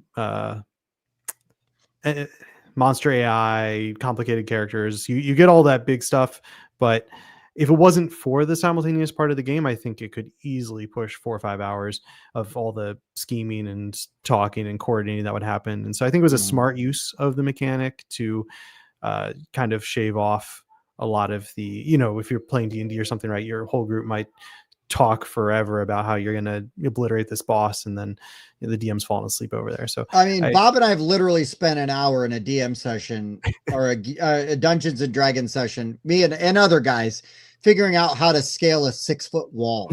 we ended up renting a room across the street and then trying to put a grappling hook across. Yeah. So we could zip line across. And it's like, guys, it's only a 6-foot wall. Oh, I guess we could climb it. So yes, we understand the rabbit holes that you can go down if allowed. I'm glad you remember that. Yeah. Oh yeah. So have you played Gloomhaven? Yeah. So almost the same group. We did Gloomhaven, switched to remote during the pandemic, came back in person, finished it off. Then as soon as Frosthaven came out, started with that. And I mentioned Frosthaven in particular because I really like that they dialed down the stun. Like there's way less stun in your kits, way less disarm, all those like super powerful CC effects that a lot of characters used to have like ready access to. And obviously they also fixed the stam pots, but like I think a lot of people home rolled that anyways. So it feels so much more like gritty and like fight for your life. And I also think with the scenario design, they threw in a lot more that weren't just straight up clear the stage type scenarios. So I mean, it's if you didn't like Gloomhaven, you won't like Frosthaven. It's not that much of a change, but I played enough through. I think we're 80% through Frosthaven at this point. Oh wow! To say that, like, I definitely think this one is in. The only thing I don't like is the whole city mechanic. That's what hung us up. Yeah, I don't. It's too much. It's a little too much. Hopefully, whatever Jungle Haven, whatever comes next, they drop that or mix it up because that didn't really work. I mean, I love the map, the board map with the stickers. That's fun, but we actually have that like up on the wall, and this one I've got like a gaming table. It's also the kitchen table, so like it just lives under there, and like that's the one large game we can keep set up at a time. And when it goes away, we can bring in a new one. But until then, everything else has to stay medium or smaller. So I played Gloomhaven. It took me almost 2 years. It was one buddy and I, but he has kids, so every other weekend he was free to play. And we got all the way through Gloomhaven. I loved it. Bought Frosthaven, went to start playing it with him, and he was like, I'd rather play different games than play the same game over and over and over again. And I was like, that's fair. So then I tried to introduce Gloomhaven to a different group of people, and it was too much for them. I was having to do like 95% of like the heavy lifting of like all of the upkeep and everything else. I'm just like, I don't have the spoons for it. I'd rather do other stuff. So I'm hoping the digital implementation that's coming out is good, because Tim and I have been playing through the Gloomhaven digital and having a good time with it. Oh, yeah. It gave me a whole new appreciation for Gloomhaven, because I tried to start Gloomhaven a few times, and because of the legacy nature of it, I was really worried I was doing things wrong and didn't want to keep going and like marking up the board if I didn't feel confident that it was like, oh shit, if I did this wrong, I don't want to put a thing down and now it's stuck, and so I kept starting and stopping. And then when we started playing it digitally, and it was Bob and I and another friend of ours, it took like basically one game to kind of get the vibe, like the feel for it and really understand. But now when we play, like, I have a great time. And I enjoy all the mechanics and everything. The problem now I think I would have is playing the physical version and having to manually do all of the things. All the fiddly bits. Yeah. Because I own Jaws of the Lion, I own Gloomhaven, and I own Frosthaven. Oh, geez. And Frosthaven I haven't even opened yet. I mean, I guess I technically have opened it, but I haven't done anything with it. But yeah. That's why I leave it set up all the time. Because the teardown. This is like, I think this is the only game that, I mean, the digital implementation is amazing. There's also a really good like tabletop simulator mod. This is like the only game where I've like liked it as much on tabletop simulator as in person. Oh, just sure. Because, like one little button and then it's like all there for you. So yeah, the way we get around that now is just not packing it away, because it's I have cats. That's hard to do. Yeah. Well, it sounds like you have one of those tables that has like, that's like got an inset, and then you put the tabletop over the top of it, and that kind of keeps moving. Yeah. Because we've only got space for like one table that's like that size. And so it's like, if it can double as the dining room table and the game table, then we're golden. Yeah. Hell yeah. Absolutely. But I was excited at Gen Con. They announced that there's a digital version of Frosthaven coming to Steam. And then I imagine that it won't be long before it hits cross-platform. And then I can play it on my PS5. So I think our goal has shifted to finish Gloomhaven before Frosthaven comes out. And then once Frosthaven comes out, we'll all play Frosthaven. And the other nice thing about getting to play it digitally is like, it's a simple text message. Hey, can you play tonight? Sure. Once I get the kids to bed, I'm ready to go. We can play a scenario, and you want to play 7:55. I get ready. Yeah, right. And then, but and the other thing, right, about being able to play from home is the second we're done, if I want to or need to, I just walk, over to my bed and go to sleep. You know what I mean? It's not like I got to pack everything up and then drive home and then try to unwind, all that. It's like, no, dude, I'm playing in my pajamas. I'm ready to go. Oh, you wear pajamas? Oh. Well, I tell you, I wear pajamas. Oh, okay. Yeah, and this is one too where it's like there's been times where all four of us are like on our phones, we're on different BGG threads. We're like, okay, so I think the line of sight rules going through that door, you do clip a corner of that hex. Whereas like the digital, you don't have to think about. Yeah, that's the other thing. Right? And drag. Hey, look, I can hit. Yeah, it's nice. And trust me, like Bob and I have played our share of dungeon crawl, like worrying about line of sight games, for ages and ages. But, so we've done it, but to have to not do it, I'm okay with that. Yep. But yeah, Gloomhaven is probably, honestly, the most epic and one of the best legacy style games I think out there. I know like pandemic fans come at me, that's fine, but with what Gloomhaven does with sort of the leveling up and then the retiring mechanic and things like that, just really present a lot of interesting possibilities. and I feel like also adds to its replayability. So you could replay with different characters, and you're gonna have some repeat on some of the missions, but you're also gonna see some new things, and your characters are gonna develop in different ways, which keeps it interesting. I don't know how they dialed that in, where it's just like it just drips you with enough new stuff to keep you in there. It's like, here's new ability every level, and then new character. So the whole thing, and it's just because I think we would not have been able to keep a group together if everyone had to stick with their same like character. There's just not enough to explore, and you have a little control over too as a player, a little agency. So you can like, it's like, I'm enjoying this character, I'll sit here for a bit, or like, no, I'm just gonna blast through. Help me do my quest because I got to get out of here. Like, right. I want to unlock this character and see what it does. Right. Yep. Yeah, very cool. Great pick. Solid pick. I had Gloomhaven written down only because I haven't played Frosthaven, but I did have Gloomhaven written down.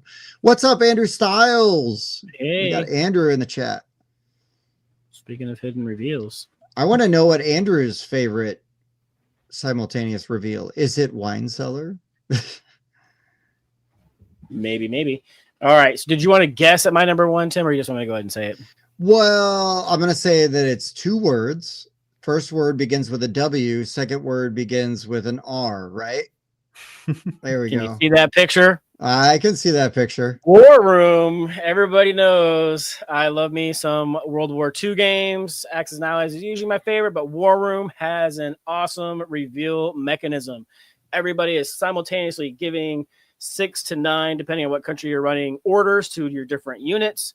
And then you're going to bid how much oil you want to bid to see who is going to go first.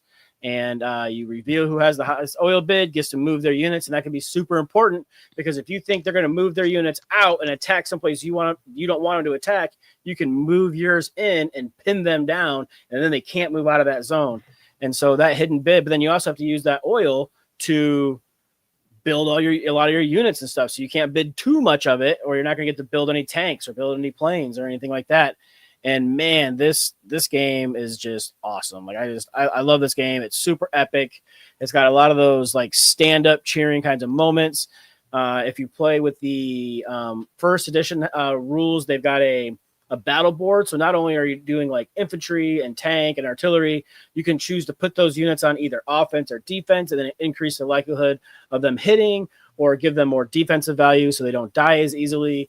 And I mean, that can make the game take a little bit longer, but I think that's super interesting. And then when second edition came out, they released a quick play type of rule set for the battle, and that really kind of helps you speed it along. So if you don't want to spend 5 hours playing a game like this and you want to do it in 2 to 3, you use those quick play battle rules, and then you don't have to worry about assigning your people to different stances. But to me, I love that minutia. I love like, oh, my guys don't just go in there with the same tactic every time. I'm trying to hold this ground. I want my infantry to hold out as long as I can. I'm going to put them on defense. Now they have 2 health instead of 1. I basically double the number of units I have in that territory. And being able to do stuff like that is super cool. And then, like I said, that whole bidding oil for turn order, because then it's like you like can bluff like you're gonna like bid a bunch of oil and then make somebody else bid all theirs, and you don't bid any. So yeah, you're going last. You don't care because you're about to drop a bunch of tanks and planes down. Like it's just a good time, man. If you like any war games at all, this game is epic. It is. I would love to play this game. I haven't played it yet, but in theory, this game does everything that I love for the reasons that Bob loves it. Because we do like these kind of games. Are you allowed to touch the pieces directly, or do you have to use the little pusher? You gotta use the stick. Okay. You gotta use the stick. Come on, Brian. Brian asked the right question, though. He did. I wasn't sure. It looks like it had some dexterity elements to it, so I just wanted to, Yeah. But no, so you can see how like all these territories have like letters and values assigned to them, and so you'll pick like okay, I want my 86th infantry to move to N14, or since there's actually railroad tracks there, you could move even further if you take the railroad, unless you take your bomber and you can go around and bomb the railroad tracks, so then they can't fast move their units across the country. It's just super cool. You put all your units in big stacks like this, and then it's important to have like stack diversity, because like if you only have just tanks, then and somebody else has like 3 different types of units, then that gives them like an advantage. So like, because there's like a white side of the die, if you have an advantage, and the whites are hits. If you don't, the whites are misses. And man, it's so cool. I like this game so much. Like he's got another one coming out too. It's called Imperial Borders, where he uses a lot of similar mechanisms, but it's set like in the in Europe when they were writing the Treaty of Vermouth or something like that. I'm not great with history, but you're using gold instead of oil, and it's just set like way back, like medieval-ish times. And I really want to check that one out, but I was broke when it kickstarted, so I missed out on that. So hopefully when it comes out, I can get my hands on a copy somehow and try it. So yeah. Do you guys have any honorable mentions that you want to hit? Games that maybe didn't get mentioned that still need a little love. Brian, do you have any? So one that I had to cut was Dragon Punch.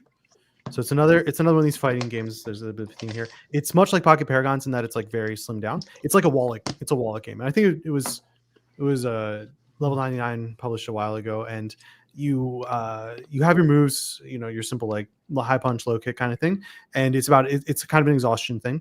Eventually you run out. But what I love is because it is like a wallet game and it is so small. Like this is the one I take like hiking. This is a super travel friendly one, and it's got all the kind of I got you moments and the all the like out thinking, not playing, but yeah, really for me, Pocket Paragons has kind of displaced it in that size, but this is an older game, and so it definitely filled that role for a long time. I have not played Game Makers or Fromage, Andrew. I do want to say that I thought about having Wine Cellar on my list, but when I was making my list, I thought Mike was going to be on the show, and I knew that would be on his list.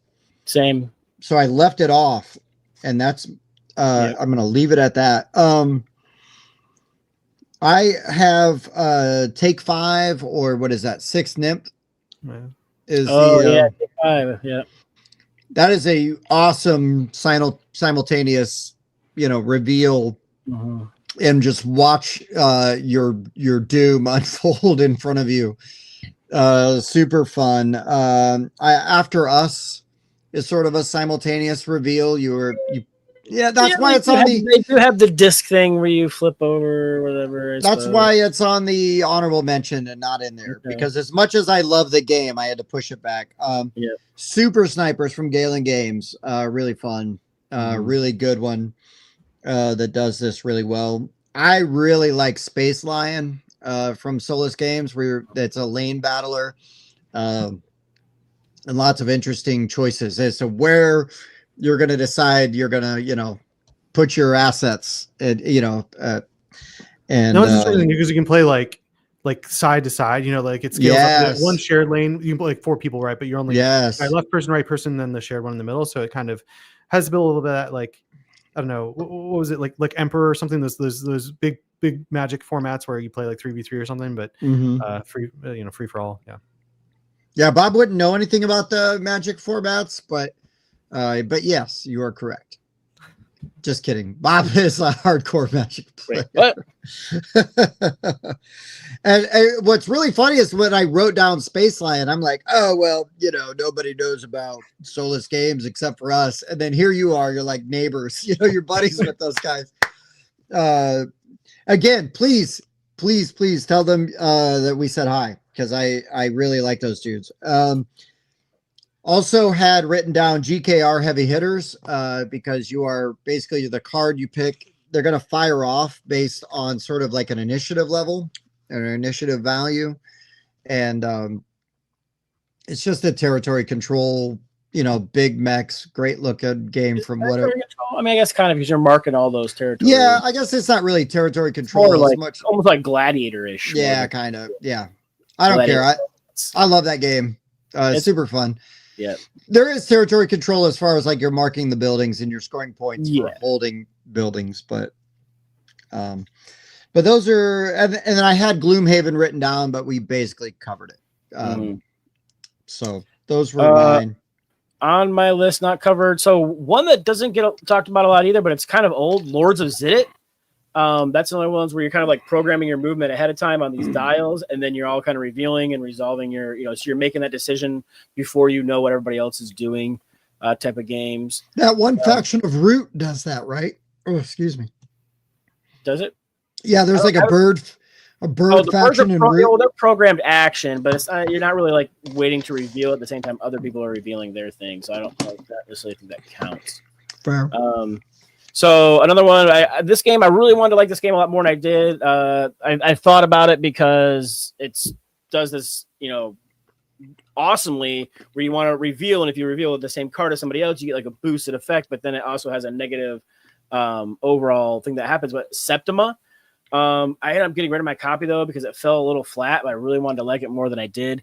But you have a hand of cards, everybody has the same cards, and you're picking actions like you're gathering herbs, or you're trying to recruit a witch, or you're trying to do, and if you do the same as somebody else, it's at a stronger level, but then you're attracting the attention of the witch hunters. So you got to kind of be careful about doing it too much. And then, like, as cool as it sounds, unfortunately the gameplay did fall a little flat for me. That's why I didn't get on the list. And then the other one I want to talk about, last one I'll talk about. I mentioned this, I believe it was last week, but Hoity Toity, you're actually, because you're either going to be bidding on, come on, go back, not too far. It's kind of like that paper, rock, scissors, right? That we were talking about earlier. And you're either going to be buying a painting, stealing a painting, or doing something else. Where is it on here? But it's a super interesting. It's from the 1990s when it first came out. I'm gonna share this guy because had a hard time finding it the other day, and but there it is. There, it's got a funny looking box to it. Played this game one time. I've been trying to find a copy of it, but everybody wants like too much money for it. Pretty basic art as you move around and whatnot, and get these different paintings, do some set collection. But yeah, you can check to see either you're going to exhibit, go to the auction house, go to the castle, or you're going to steal stuff. So it's like there's all these different things that you can do. And you reveal simultaneously and see how your action shakes out against everybody else's. I just remembered and immediately forgot a really good simultaneous action selection. Oh, Cash and Guns. Oh, Cash and Guns is a great. Yeah, you're gonna choose who you're gonna shoot at, right, as you go. Yeah. And then you've got to decide whether or not they're bluffing, whether they're actually going to try to shoot you, and what you're going to do about it. Mm-hmm. That's a good one. So I did have one other one I wanted to shout out, which I actually don't know the name of it. It's a Japanese game, but it's like a Japanese rock paper scissors. So it's just like a simple, but it's with thumbs, and you count down, and then everyone who's playing puts up a number of thumbs, like 1, 2, or 0, and you also guess how many thumbs are going to be there. If you guess correctly, you take one hand out, and then you keep going. And the first person, once you have 2 hands out, you win. And so it's this like kind of weird sort of mind game thing, right? Of like trying to guess what everyone else is going to do, and then you have a little bit of influence over it as well because you got your 2 thumbs to throw into it. But yeah, I think like one-on-one, it sort of makes a little more sense. With more people, it's just more like kind of chaotic fun. But yeah, it's like I don't know, portable. Yeah, you don't need anything for it other than thumbs. Yeah, don't maybe invite the guy that doesn't have hands to that one. I gotta hand it to you, Tim. That's pretty bad. Oh shit.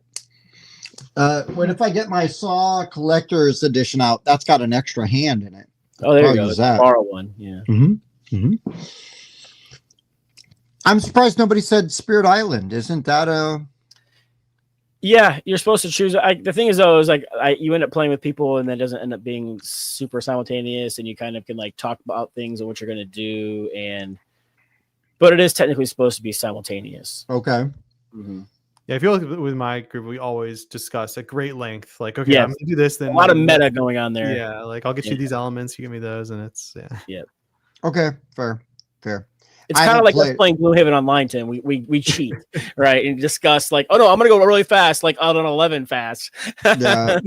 I try to not say what number I'm going on, but I usually will be like, okay, I can hit like 4 guys, and that's a pretty good indicator of like what cards I'm gonna play. Right. All right. Let me see what cards of Tim's hit 4 people. Yeah. We're right on. This was a fun list. Got to talk about some games we don't hit on very often. Brian, this was a really good and unique topic because we've never done anything like this one, like covering this mechanic specifically. Oh wait, that's an important question. Philosophical question. When you describe a game like what we're talking about, is it a mechanic or is it a mechanism?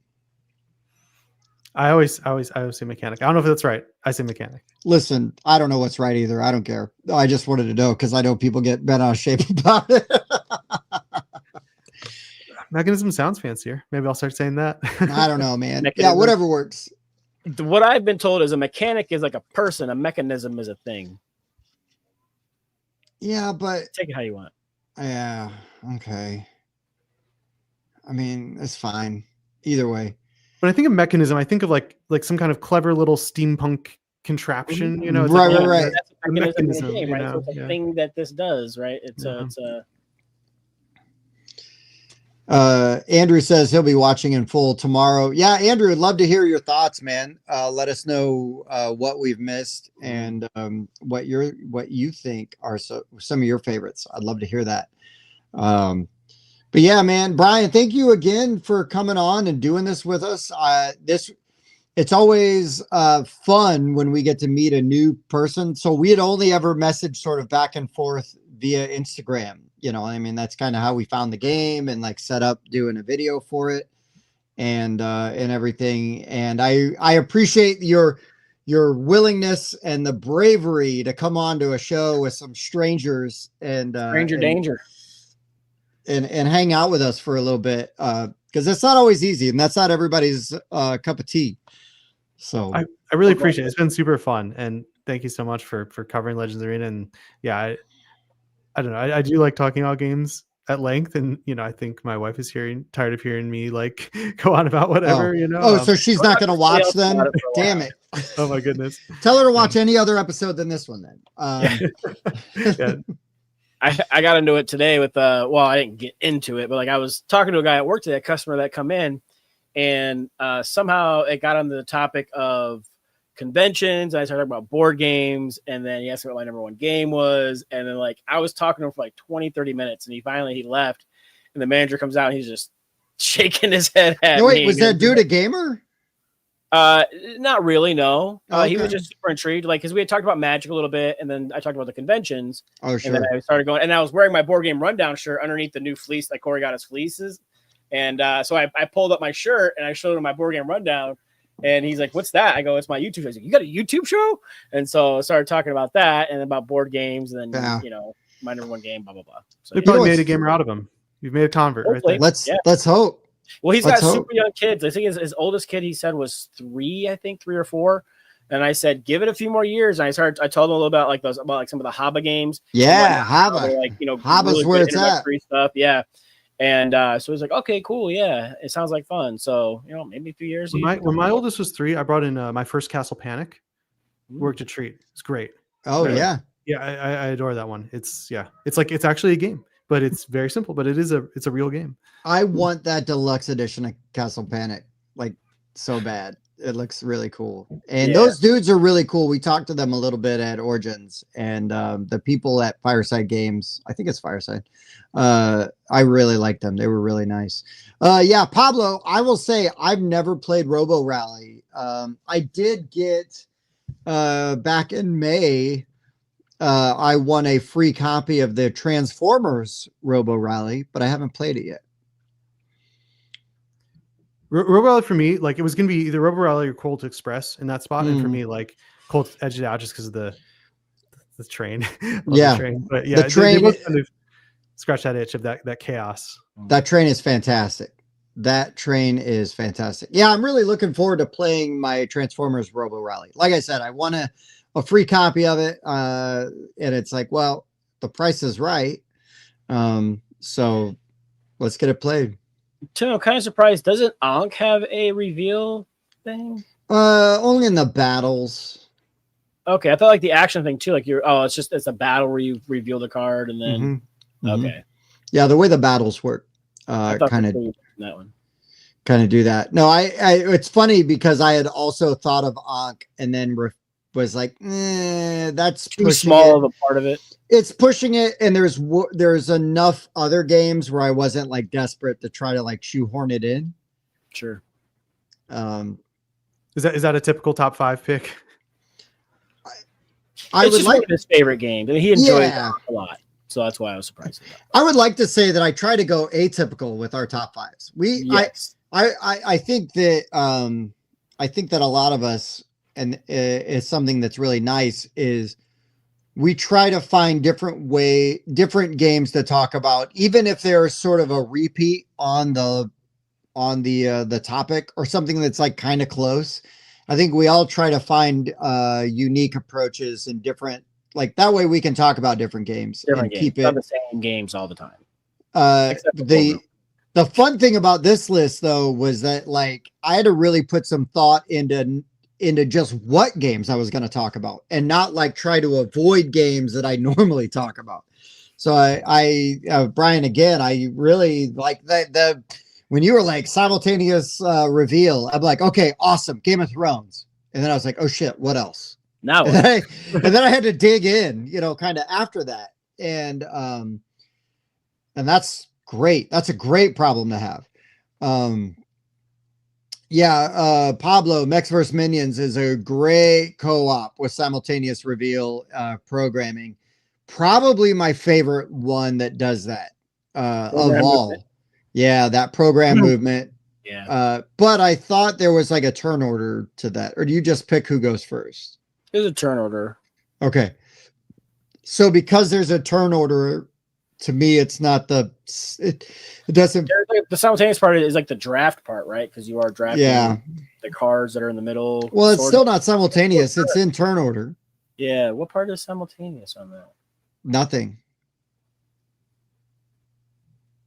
But I will talk about Mechs vs. Minions anytime anybody wants to. Yeah, I'm trying to think of. I'm sitting there like, 'cause it's been a while since I played. But yeah, I thought that was all pretty much turn order. Pablo, help us out, man. What are we missing? What we forget? Yeah, that's all right. I'm ready to be wrong. Yeah, I ready do enjoy to be wrong. Although I've never actually played through all of it yet because I always end up having to teach new people, and you don't want to teach somebody like scenario 6. Same, Bob. Go back to like scenario 2 and play that for the 8th time. So the farthest scenario I played without spoiling anything is I got to open the big do not open box. Yep. I think I'm inside. 2 past that, 2 or 3 past that. Then you're 2 or 3 farther than I've ever gotten. Yeah. And I only got that far because we played like 4 scenarios in a row. My Magic group really likes that one. Yeah, no, they've got decent taste in games. Yeah. Yeah, when I can get them to not play Magic. Although I like playing Magic too, so. Honestly, so I've not actually played it, but my friend had a copy and I got to thumb through it. And the production value, it's so, I mean, I guess that's what happens when like gamers who are like professionals have like just the passion and the freedom to like run with it. And like, my goodness. Yeah. It is one of the best produced games. Best bang for your buck. And yeah, bang for your buck. That's the real crazy thing about this game is I bought that game for $80. Like I pre-ordered it, like back in 2015 or whatever, whenever it was. And, but the first edition, like it was refresh, because the site kept crashing, and I got one and I was so excited because I had heard about it on Secret Cabal, I think, and they had talked about it. And I was like, okay, I knew the date. I was ready when it went live. And I stuck through it and I got a copy. They didn't do like a ton of copies in that first edition. And it arrived, and for guys that like only make video games normally, is just one of the best freaking games that I own. I mean, just top to bottom. The insert's amazing. The components are amazing. The That's what I was gameplay gonna say. Like is the super insert's fun. so smart. Like any of the minions can go in any of the slots. It's so that simple, like thought to have that be a thing is amazing, right? There's so many times like I played a shit ton of Zombicide, and it's like, okay, is this the zombie that goes like this? Is this the zombie that goes like this? Like which slot does it go in? Because it's very specific to which one it is. Thanks, Evan. But the fact that any of those minions can go in any of those slots makes the put away, the cleanup a lot easier. And I don't even care about League of Legends, right? And I know it's like in that universe or whatever, but those guys, God bless them for making that game, because they had the money to do it and they just got to do what they wanted. Like that's amazing. And they could have put anything out there. It's League of Legends, it could have been like a reskin of War. And they would have sold just as much. And like they made it like a proper. I haven't played Volt. I haven't played Volt either, I don't think. And then what was it? Evan said, oh, Evan was making fun of me. Oh, Jeff C said, anyone still own Warsaw City of Ruins? I've never even played it. heard. Yeah. I'm assuming that's a World War II game. Like Warsaw. Oh, they're not talking about Warsaw south of here? Yeah, Warsaw, Indiana. It's Yeah. like the Amish ruin the city. It's just the horse crap left behind. Mm-hmm. So y'all mentioned Guards of Atlantis earlier, but that didn't make anybody's top 5. Is that a simultaneous reveal? I've only got to play it once. Mike had that on his list, actually. Okay. It's big. I mean, it's kind of the MOBA thing with the lanes and all that. Yeah, we only played it once. That's right. Is there? I mean, Mike had it on his list, so it's got to be some sort of simultaneous going on there. Yeah, just like the battle part. You flip up like I did this number, they did that number kind of thing. Okay. Oh, Evan was making fun of me. That's not my autobiography, Evan. That Title is no, even worse. That is my obituary.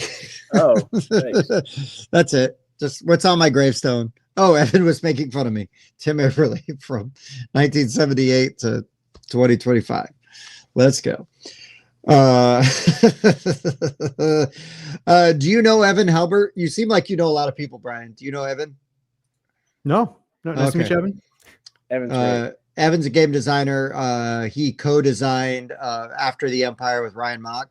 And he's got a couple other designs coming down the pipe, but really talented game designer. Actually, Evan is so talented. He's like good at everything. And so we kind of hate him for that because it's like, dude, like save some talent for everybody else. Right. He's got the Vladish Fadl, like. Well, he's like, he's tall. He is like a chiropractor person. He can sing. He acts. He does board games. It's Yeah. Oh, okay. Renaissance man. For the rest of us. Yeah, he's a Renaissance man for sure. Mm-hmm. And he's gorgeous. I hate him. Somebody throw acid in his face. No, don't do that. Don't do that. Calm down. Don't do that. We're just jealous. But yeah, he's just a delightful human being, and at least he's self-aware. Yeah, he's self-aware. He's self-aware. He's a great dude. Love him, and very happy to call him a friend. Just like Andrew Styles. Andrew also should save some talent for everybody else. I was gonna say I got the hair. That's funny. That's the only thing I got. Tim's got that hat. Yeah, that hat. Thanks. Well, otherwise, I'm killing y'all with the glare. Come on, nobody wants that. Nobody wants to. It's like when they open up the ark and everybody's like, exactly. I'm melting faces over here. And I just saved that for the Nazis. Well, right on. Brian, I hope you had a good time, man. Thank you for coming on with us. Sorry Mike couldn't make it. He was really hyped for the list. He was really hyped for the list. He was for the topic and everything. But when he wasn't feeling good, and we all hate to I know any one of us hate to miss a show. Mm-hmm. So he definitely wasn't feeling good tonight. So we're just gonna have to have you on again, and then you'll have the full complement of Rundown hosts. That'd be awesome. I had a great time. Yeah, send over Mike's list. I'm really curious to see what it is, but this has been amazing. I have Mike's list actually. He sent it. Oh yeah, read it out. Is it like Clue, Monopoly, Candyland, Life, and Life and Candyland? Oh, my bad. Yeah. And then Trivial Pursuit. Oh, Guards of Atlantis, number 1. No, he had Last Lantern. Okay. Dabawala. Oh yeah. Marrakesh. Tag Team, and then Guards of Atlantis 2. Okay, perfect. That was his list. Good for him. There you go. Yeah. Good list. But Thank you, Mike. Mentioned, though, he had the We're Sinking on there. He had War Room on there. Yeah. Wine Cellar was on there. Yeah. Lunar Rush. Oh yeah, the Lunar Rush does have Simultaneous. Yep. Oh yeah. Hey, do you know Will Brown? Is it Will Brown? Hungry Gamer. He's up your way. Oh no, but I know it was Hungry Gamer. I did not know he's over this way. Yeah, he's out your way for sure. Yeah, you should look him up. He's a wild dude. Super fun to hang out with. Okay, I'll track him down at like the next little convention. We got one coming up pretty soon. KublaiKhan Fall. So. Yeah, Lunar Rush is his brother's game. Yeah. Oh, awesome. Oh, like the Dead Oh, is that Alive the, Games. Dead Alive, yeah, okay, yeah, I do know those folks. Yeah, yeah, out of San Oh Francisco. yeah, so you know, God, why am I blanking on their names? Great dudes. We just said hi a few times, but yeah, I would recognize them by face. Dead or Alive? Yes, Yeah. yeah, Dead or Alive Games. Bernie Lynn, thank you, Bernie Yeah, Lynn, and then yeah. the other guy, also blanking on his name. He's not West Coast. Brendan something. Thank you, Evan. I think Brendan's like lives in Minnesota. I think. Minnesota. But Bernie is out West Coast. But yeah, great dudes, and they put out a lot of really cool games. Omicron Protocol. They've got the Cyber Pet Quest, which I like playing with my kids, and then Lunar Rush, and then they've got the Lunar Rush card game designed by Charlie McCarran, who now works for a board game company that I forgot. Lunar Skyline, thank you. And I forget who Charlie just signed with, but Charlie McCarran just signed. He is working with a board game company. Also a Renaissance man. That dude does a lot of different things. But yeah, Brian, we're definitely going to have you on again if you are willing to subject yourself to the madness and a little bit of the chaos that is the rundown. So yeah, I'd love to be back. I'll have to think of another good top 5. I don't know if I yeah, can well, top that's the thing. Come up with a fun top 5. Does not even have to be board games. It could be movies, Right. books, characters, whatever you want. We will adapt. And the other part of it is also, and I like to remind people, you don't have to have a project coming out to promote. You could just come on and hang out with us. Like, Right. I mean, feel free to shill as much as you like. No shame in that. Like, we're here to help signal boost. But don't feel like, well, I don't have anything coming out yet. I shouldn't come on. Like, no, that's BS. If you want to come on. We'll have you on and we'll do it. And Evan, have a great night. Thanks for being here, dude. Love you.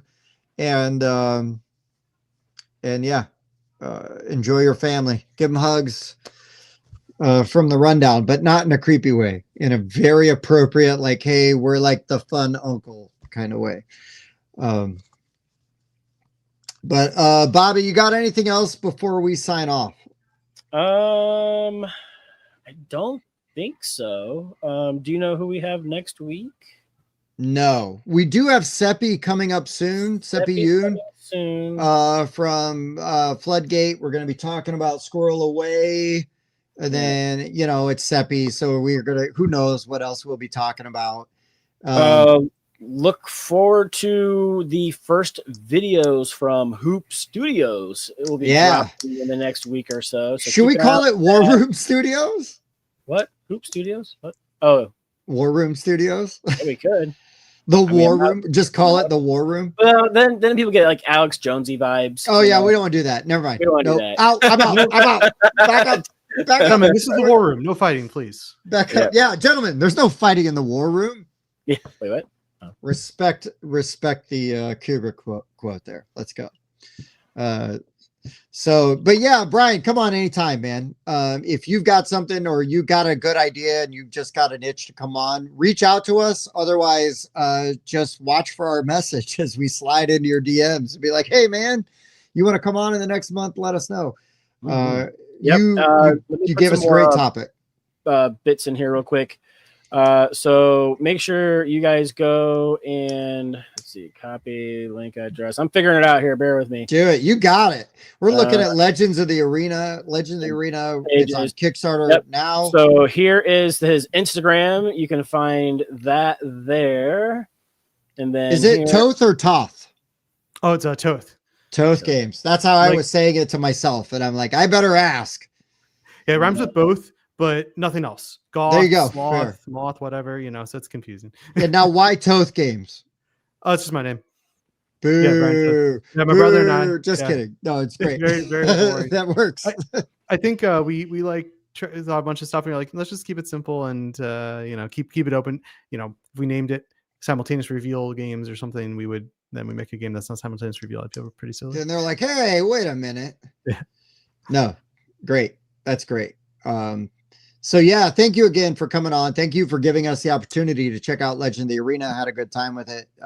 I know Bob and I really love kicking the crap out of each other. So anytime we get to do that, Yep. Even if is- it has to be in the front. That's fine. It's fine. But yeah, fast and loose. Got to play a very very good tactical game that is very accessible. I think is the best ways that I can put it. Like fun for grizzled old veterans like Bob and myself, but also I think very bite size for the people that kind of want to dip their toe in and are unsure. Thank you so much. Sweet. All right, boys. Well, we're going to call that a wrap. We're going to be done in 2 hours. I'm going to get to go to bed at a decent time. Wow. Out on the West Coast, the sun's probably just going down for Brian out there. But thank you again, Brian, for giving some of your precious time tonight. Really, really appreciate you. So for the board game rundown, I've been Tim. I'm Brian. Yes. And I was Bob. He did it without even missing a beat, folks. That was We will awesome. see you next week. Professional. Professional. Number 3. See you guys. Number 3. Do you like to party? I do like to party. I also like to party. I like to party. A 7.3. This is a great party. Repeating. We should party more often. Heating. I do like to party. Okay. I also like to party. I also like to party. I like to party. I like to party. We should party more often. Okay. This is a great party. Okay.